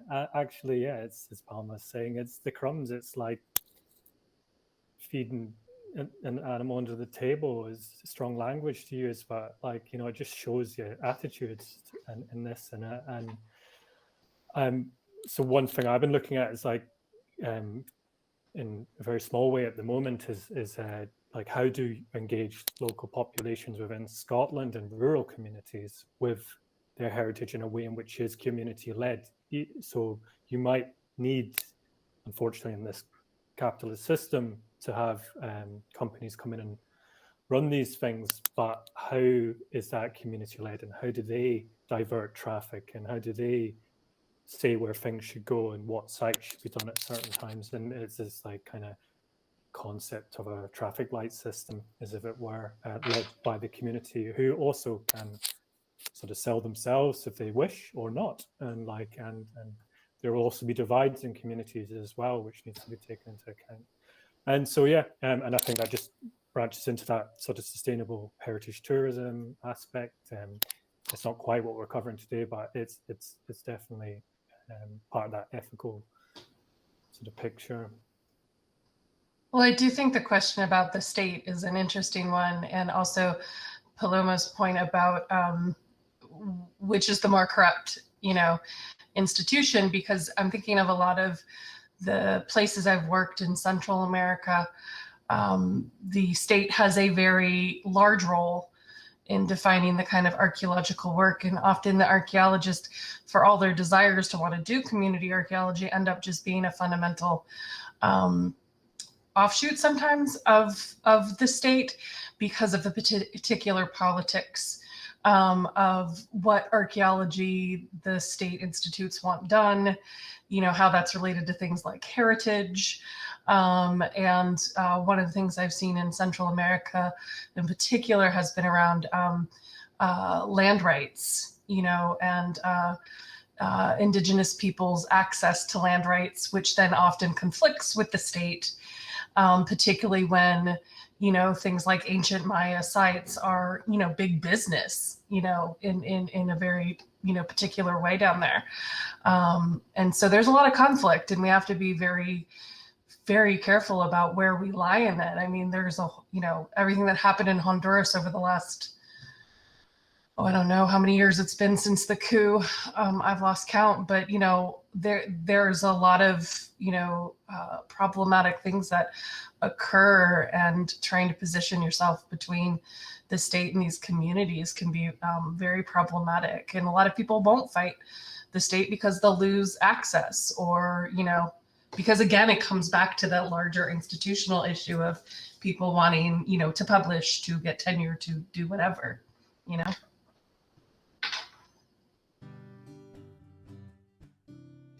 It's also another interesting point talking about states. It's like, I suppose Brazil could be quite a good example where, like, deforestation and delogging, which has impacts on the climate, is unveiling a lot of, it's damaging everything. Like, that's just scientific fact. But it's also, archaeologists benefit from that in some way, because it sort of unveils things that, we come in and we sort of like look at these things that have been, the attitude is that this is a redemptive thing, or we've now discovered this as a result of these bad things happening. But it's also the same with like climate change. When you think about deglaciation and all of this archaeology that's being unveiled, and cave lions and a whole range of other species, so we're kind of like, as a discipline, sort of benefiting in a wee bit from, I mean, we should protect those things as they're unveiled, right? And we should sort of conserve that knowledge. But it's born out of such horrific current events. It's not like we're not dealing with past events. It's archaeology is actually this living, breathing thing that is, we're living in a time of climate change and deforestation, and and I just it's always got, you got to take, it's like, what should we do? And I think that's another also thing, is that this is the climate front line is a lot of these communities as well. And like, they're I know it's mammoth ivory, isn't it, in Siberia, I think, is they're going and making a trade off that. And I think some of the academics there are actually giving money to get this back into the science world. But it's, like, this is also, how we could just handle that a bit better. And I'm not saying I know how, but it's also another added dimension as to archaeology and contemporary archaeology to take into account. Yeah, I feel like a lot of the kind of stuff that we have talked about is you can kind of almost follow the money and see, who's benefiting from this and from what happening. And even with, selling like mammoth ivory, that's, there's a financial incentive there even. And that can go through, I think, kind of all aspects of it, in commercial, community, and research as well. Having this kind of financial incentive, I think, is again, prohibits access to it and encourages the less ethical practices, if the financial is the kind of the main driving factor with it. So yeah, I guess it's back to that kind of wider institutional change. How do you kind of get the money to where it should be, rather than the people who are just taking the money, basically, and negatively impacting communities and archaeology and individuals. Yeah. I mean, the rationale is that those communities shouldn't be in such a desperate position as to go hunting in the deglaciation for mammoth ivory, isn't it? And it's like, and then academics are going, oh, we'll pay you because we'd rather it come to us. And then it's like state sanctioned in a way, because the state should be making sure that these folks are actually in an okay situation. And this is where archaeology, meaning well, is probably complicit in this in some way, although our intention is to save that data. You know, and I think it's definitely worth further thinking in terms of contemporary climate change, you know, and what's going on and how we're benefiting from that. Yeah, I mean, it's probably outside what we're talking about, really, but one of the interesting things is that everyone's on the climate front line now. You know, we have huge schemes in this country to record archaeology that's vanishing around the coast of the country. But also at the same time, you know, there's a £27 billion road building program. There's HS2, and it's created a boom for archaeologists, you know. You know, we're making a lot of money off things that are going to cause climate change, you know, because the problem with climate change isn't really the global south. The problem with climate change is the rich Northern Europeans. You know, we produce almost all the greenhouse gases, really. It's not a global problem. It's a problem we've created, and we have to somehow mitigate. So it is that kind of fragmentation of thinking is, well, what is our responsibility here? The road schemes are going to go ahead unless there's some sort of new protest movement springs up. So yeah, it is that kind of ethical issue. It's really interesting. Yeah, I mean, the whole foundation of most contract archaeology in the United States is based on development. You know, so I've had this, you know, conversation with some of my friends who are like, you know, how could you work for the man? I gently remind them that academia is as much the man as anything I do. But yeah, it's a conundrum, you know, because we all still live within this capitalist system. And I still have to pay my bills, so I have to find a way to do that. But how do I do it ethically? And how do I support my company, if they're willing to try to do that as ethically as well, with all of these things, you know, kept in mind?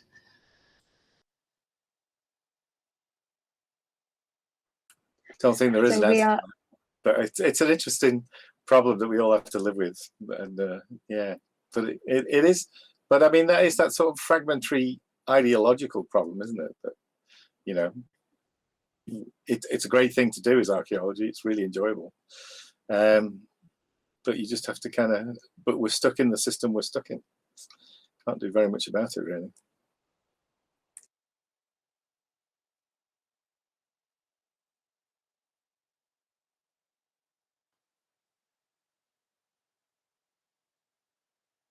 For the public, really, in my opinion, there are kind of three types of archaeology. You have the academic or the large institution or research archaeology, then you have the contracted commercial archaeology, and then you have the community public engagement aspect of archaeology. As I said, we only have just under 8 minutes left. And we did have a few very interesting comments come through via Twitch, YouTube, and Twitter. And one that's a little bit more lighthearted is, how can we grab the attention of the non-interested audience in various, to as many people as possible?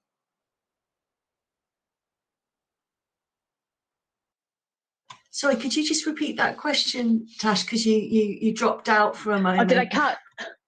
Oh, the joys of live streaming and internet.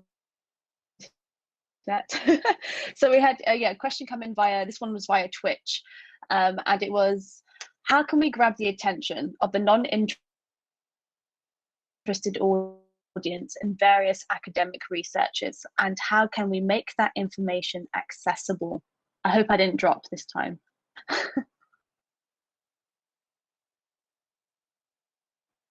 Did the internet go again? Just a little bit. No, I will think type we the heard you. question. Well, we made it enough.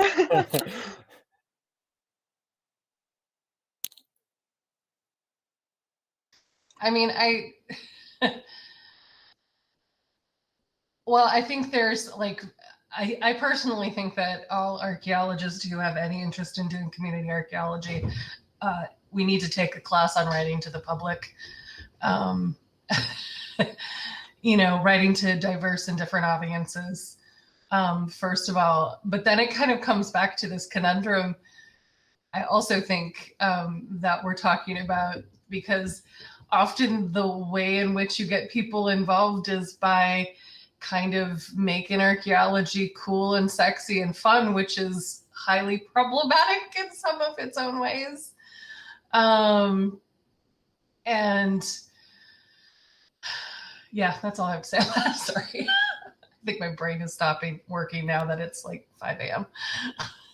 And I've got like a point actually, as I was just thinking, like, you know, well, new ways of engaging people, I suppose, is like, I mean, archaeology, again, this is like going back to what I said in the first thing, it's like engaging people from out with our discipline, and like, again, you know, I work in two worlds. I'm in innovation at the moment, and we have to use, when we do new prototypes that are going to be launched into the public in the heritage sort of area, we use user-centered design, or at least that's what we try to do. And I think that's engaging. We do our market research, and we go quite into the depths of psychology and actually interviewing people, getting user testers.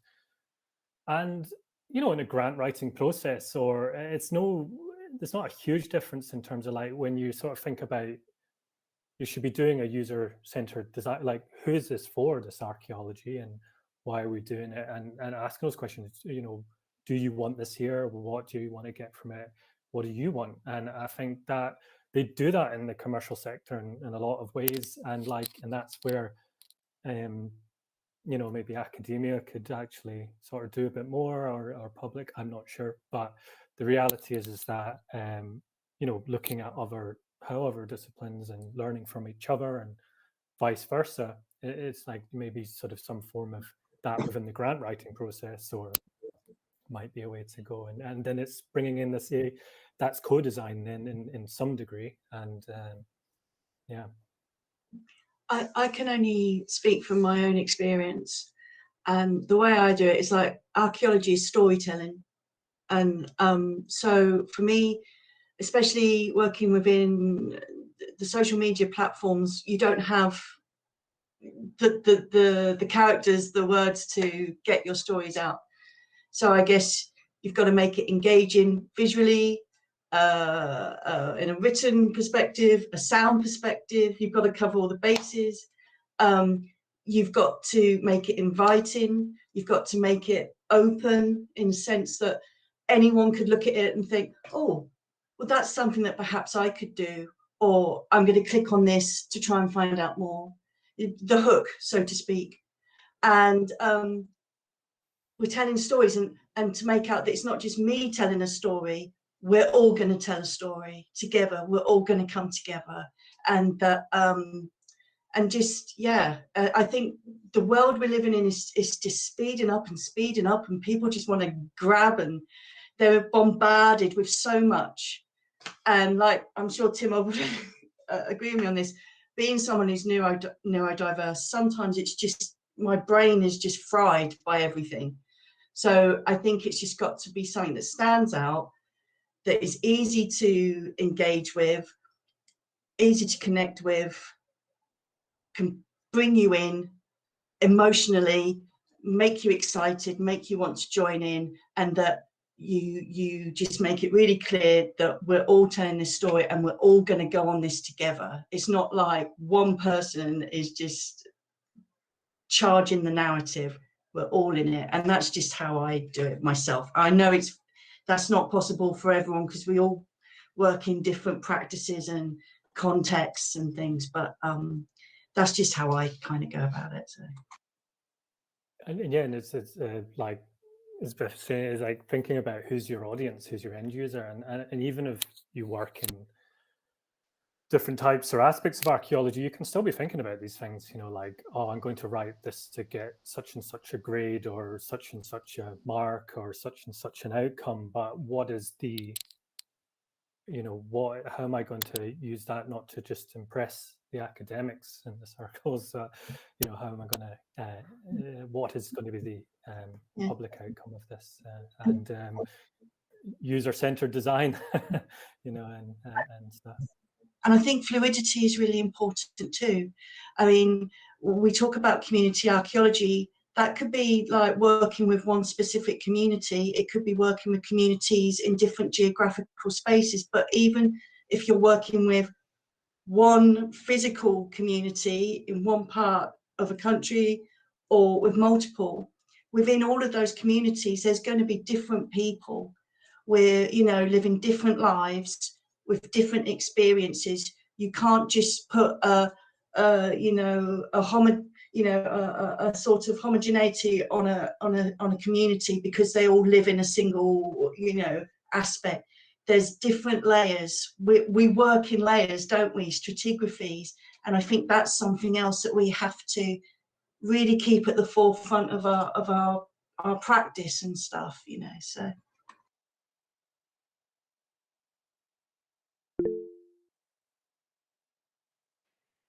Yeah, I was just gonna say that I heard someone once, not an archaeologist, describe us as having the most interesting job in the world, but also having the ability to explain it in the most boring way possible. That we don't do a very good job of communicating to a public audience, and I think that that's really important. And to do it without essentializing, as Chelsea put in the comments, but also without sensationalizing. So how can we do this to engage the public without making it too overly simplified or too overly sensationalized? Because that's the kinds of things that we do see in the media today, are often depicted in both of those ways. So I think that's where we need to focus our attention. Yeah, it's not an easy process. I don't think it's not easy, and especially living in this age of sound bites and grab headlines. Yeah, it is really difficult, and it can be really anxiety inducing at times, thinking, oh my gosh, if I think I'm approaching this correctly, but oh crikey, maybe I'm not. You know, and it is. But I think, you know, sometimes we have to, you know, sort of go for it and learn as we go along, because if the people we're working with, if I approach something incorrectly in their eyes, they tell me, I take it on board, and I'm, you know, and things that I would never even think about. So, and I think that's important, and hopefully that helps me learn as well, and it improves my experience, and you know, expands my education and knowledge, which is why I got into archaeology. I want to learn more. There's so much to learn. So.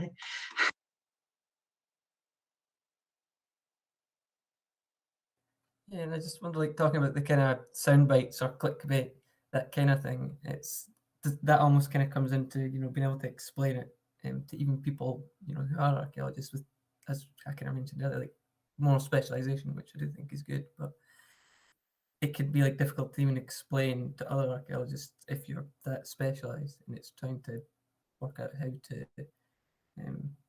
actually make that accessible, because, you know, it should be. Again, I don't know how, but there's certainly ways that we can make that accessible to anyone, no matter how specialized anyone is.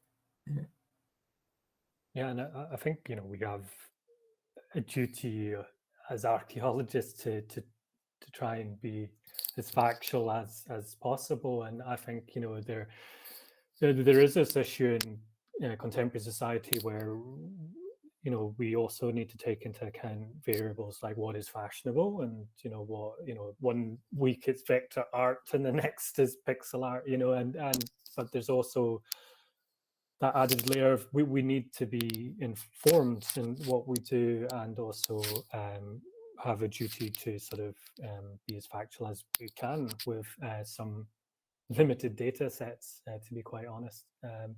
And you know, at the end of the day, you know, I know this is a debated topic, but I suppose, you know, we do fall under, you know, this sort of humanities sort of spectrum of study. And at the end of the day, we collect scientific data in order to make interpretations of the past, which are humanities focused. It's a human story. There is absolutely no point of it, you know, I mean, it's this, including people in the conversation, shouldn't necessarily lead to sensationalist sort of outputs. If you are sort of taking that into account, that is an issue, you know, it's very much a duty of care to the past and the people in which we study. But yeah.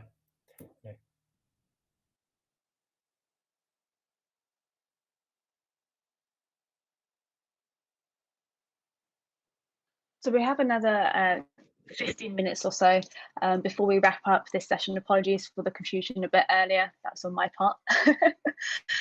But it's really, you know, interesting what you're all saying here in regards to how can we make it more interesting for others, because, you know, without that public engagement, how can we continue as a discipline?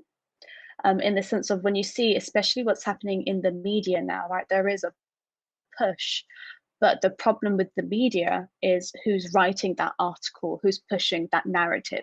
And I do feel as a collective, we are slowly pushing back. We're uniting against it. Somebody earlier said that, you know, we are united by our diversity. And I think that's brilliant, because it does summarize the fact that we have so many different viewpoints. We have so much to bring to the table, and together we can do it. We can push back, right?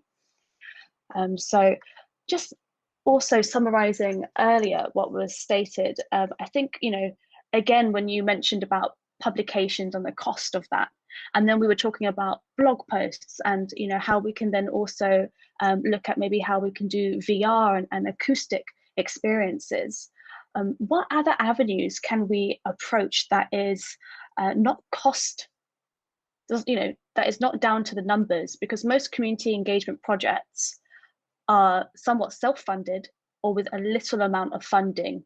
And if you're lucky, you might have an institution to help you. But then again, it's not enough. They might just give you their website platform, and that's about it. They might share your tweet. Yeah.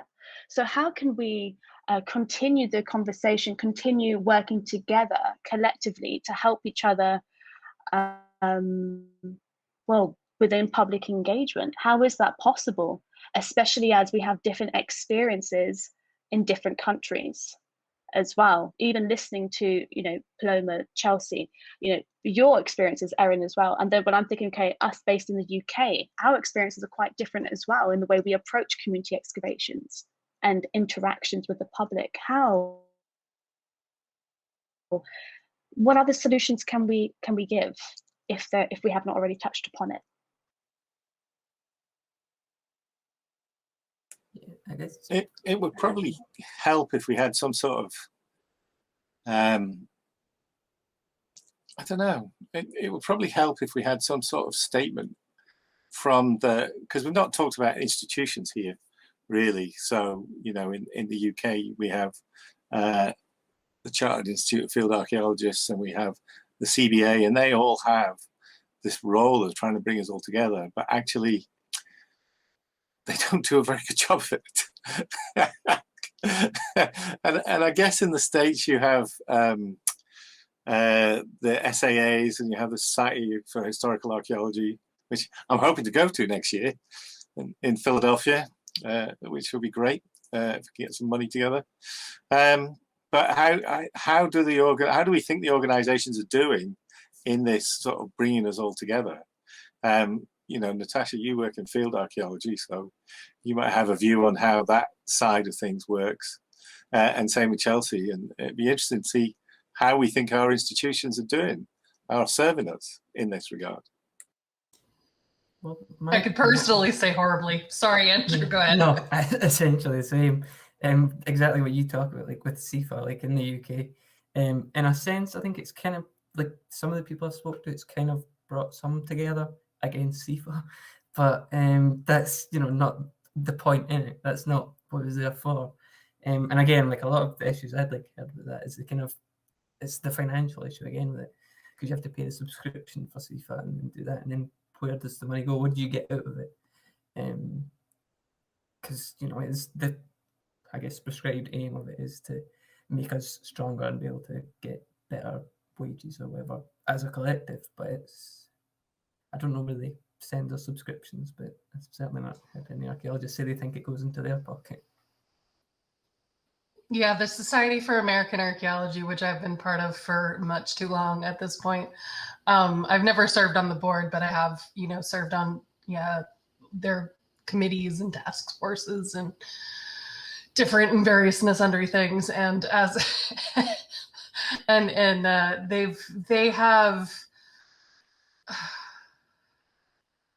they are a large organization that is not only the major source of how people network and, you know, get access to job hunting and stuff in the United States and North America, but they are also a major lobbying organization.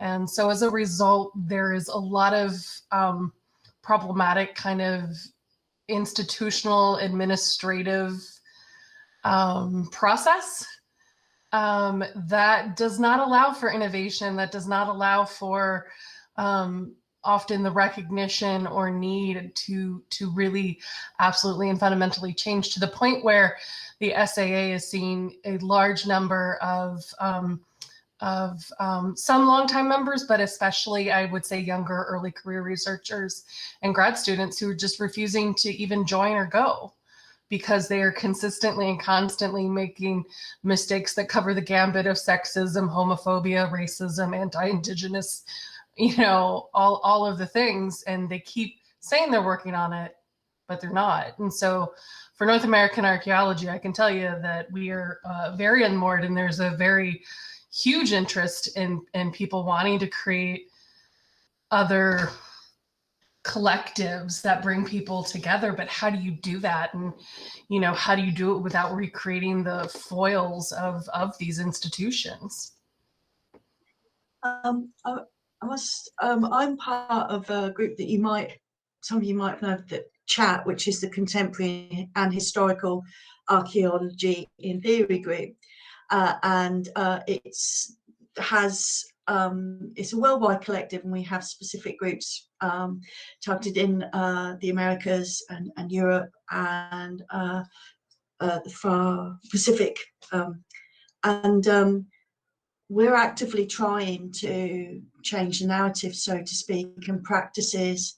And also, and I think now this might not have necessarily have gone ahead if we hadn't have gone through the lockdown that the world has experienced recently. But our conference went virtual last year, and we actively sought members of the public, non-archaeologists, to not only attend as delegates, is that the term, but also to contribute to the different sessions. And we got a really fantastic uptake.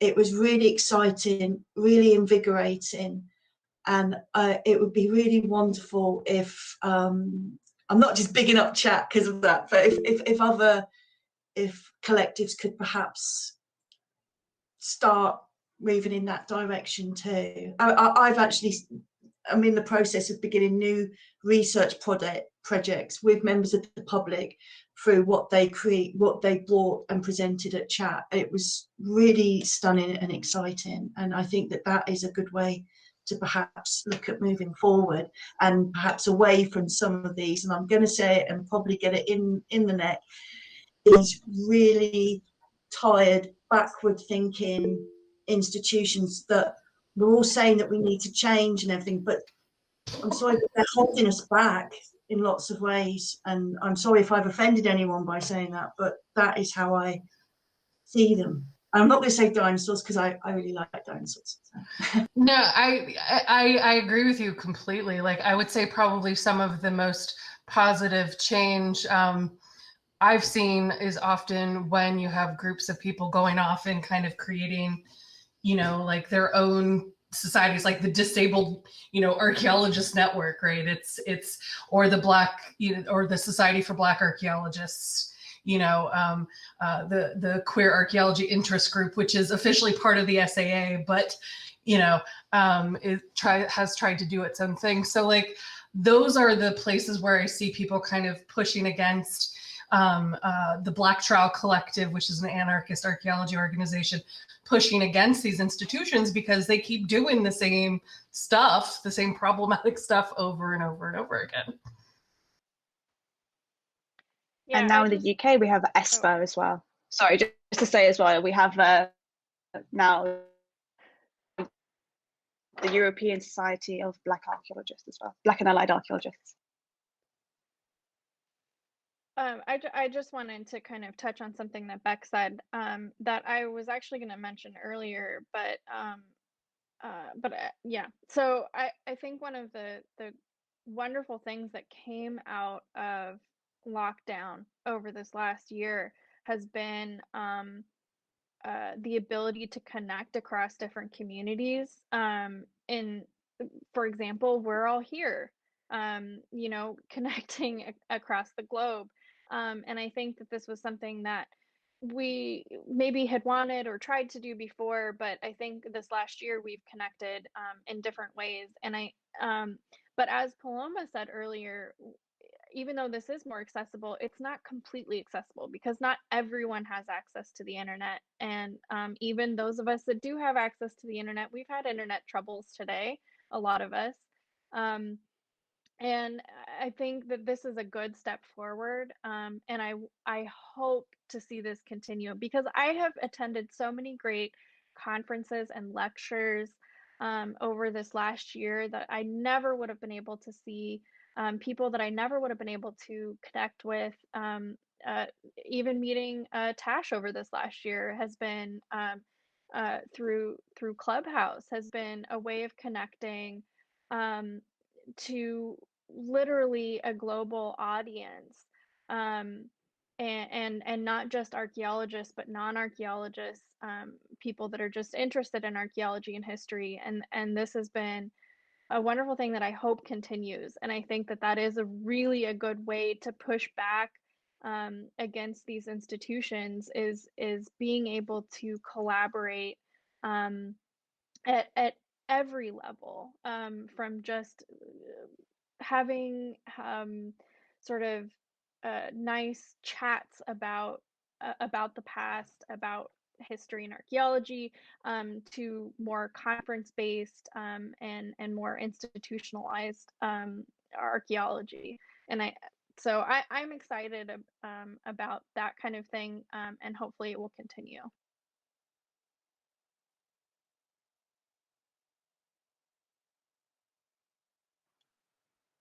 We do have a few more minutes left before we do wrap up today's. Oh, Andrew, you'd like to go? Perfect. Yeah. We have a few minutes left, and anybody else as well.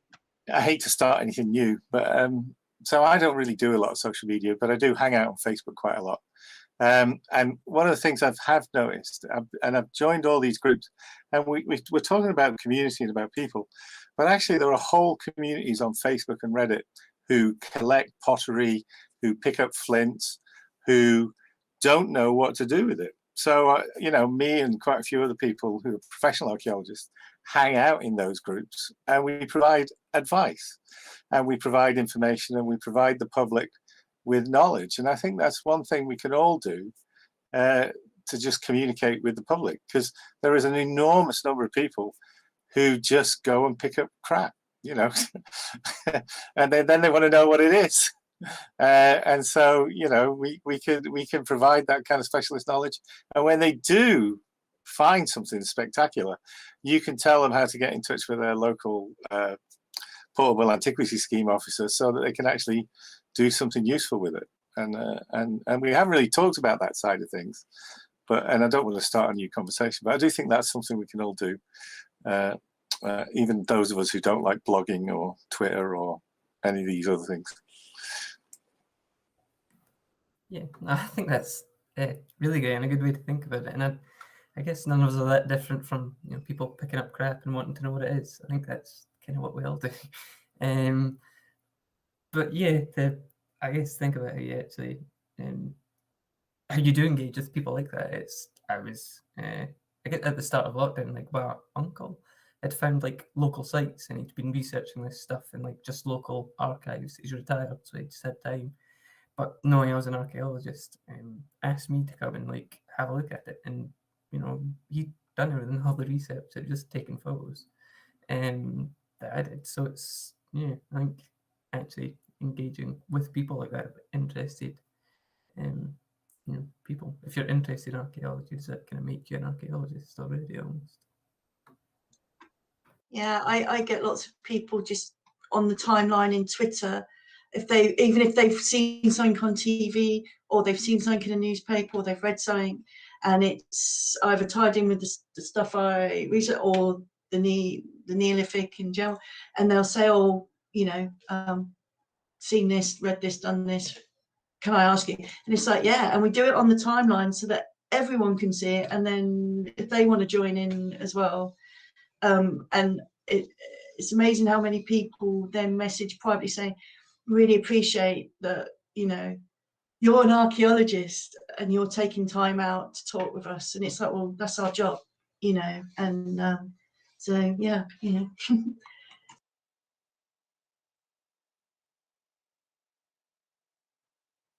And, you know, it's definitely true what you said, Andy, and I'm glad you kind of brought that up, because it's definitely somewhat the future way of engaging with the public, especially now over the last year or so that we've had.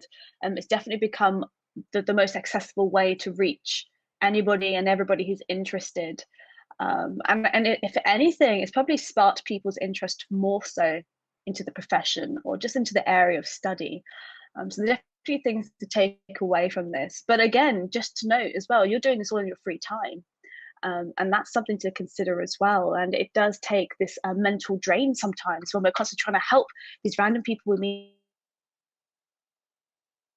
meet online. And we're doing it because we love what we do.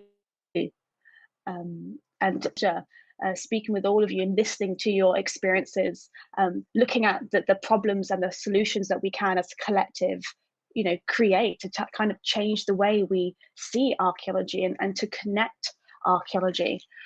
For our viewers at home, this is now the end of panel 1. We do have an hour break where you will be hearing some live music as well for your delight over on Twitch and YouTube, and we will be back in an hour. So for the UK time, that will be 2:40 UK time, that is. But don't worry, if you check our social medias and you've just had the live music playing in the background for your hour lunch, have a little dance if you want to as well. Share on your stories, you know, your thoughts of panel 1's discussions and what you'd like panel 2 to discuss as well. Please share them, and hopefully the second panel will be able to answer your questions. And just for those as well, panel 2 is on mutual aid and DIY archaeology. Thank you everybody again so much for taking the time out, especially Chelsea and Erin, who I don't even know what time it is now for you all, but thank you so much everyone, and thank you. Thank you. Cheers. As well, time zone with your time. Thank you. Thank you everyone. Thank you. Bye-bye. Bye.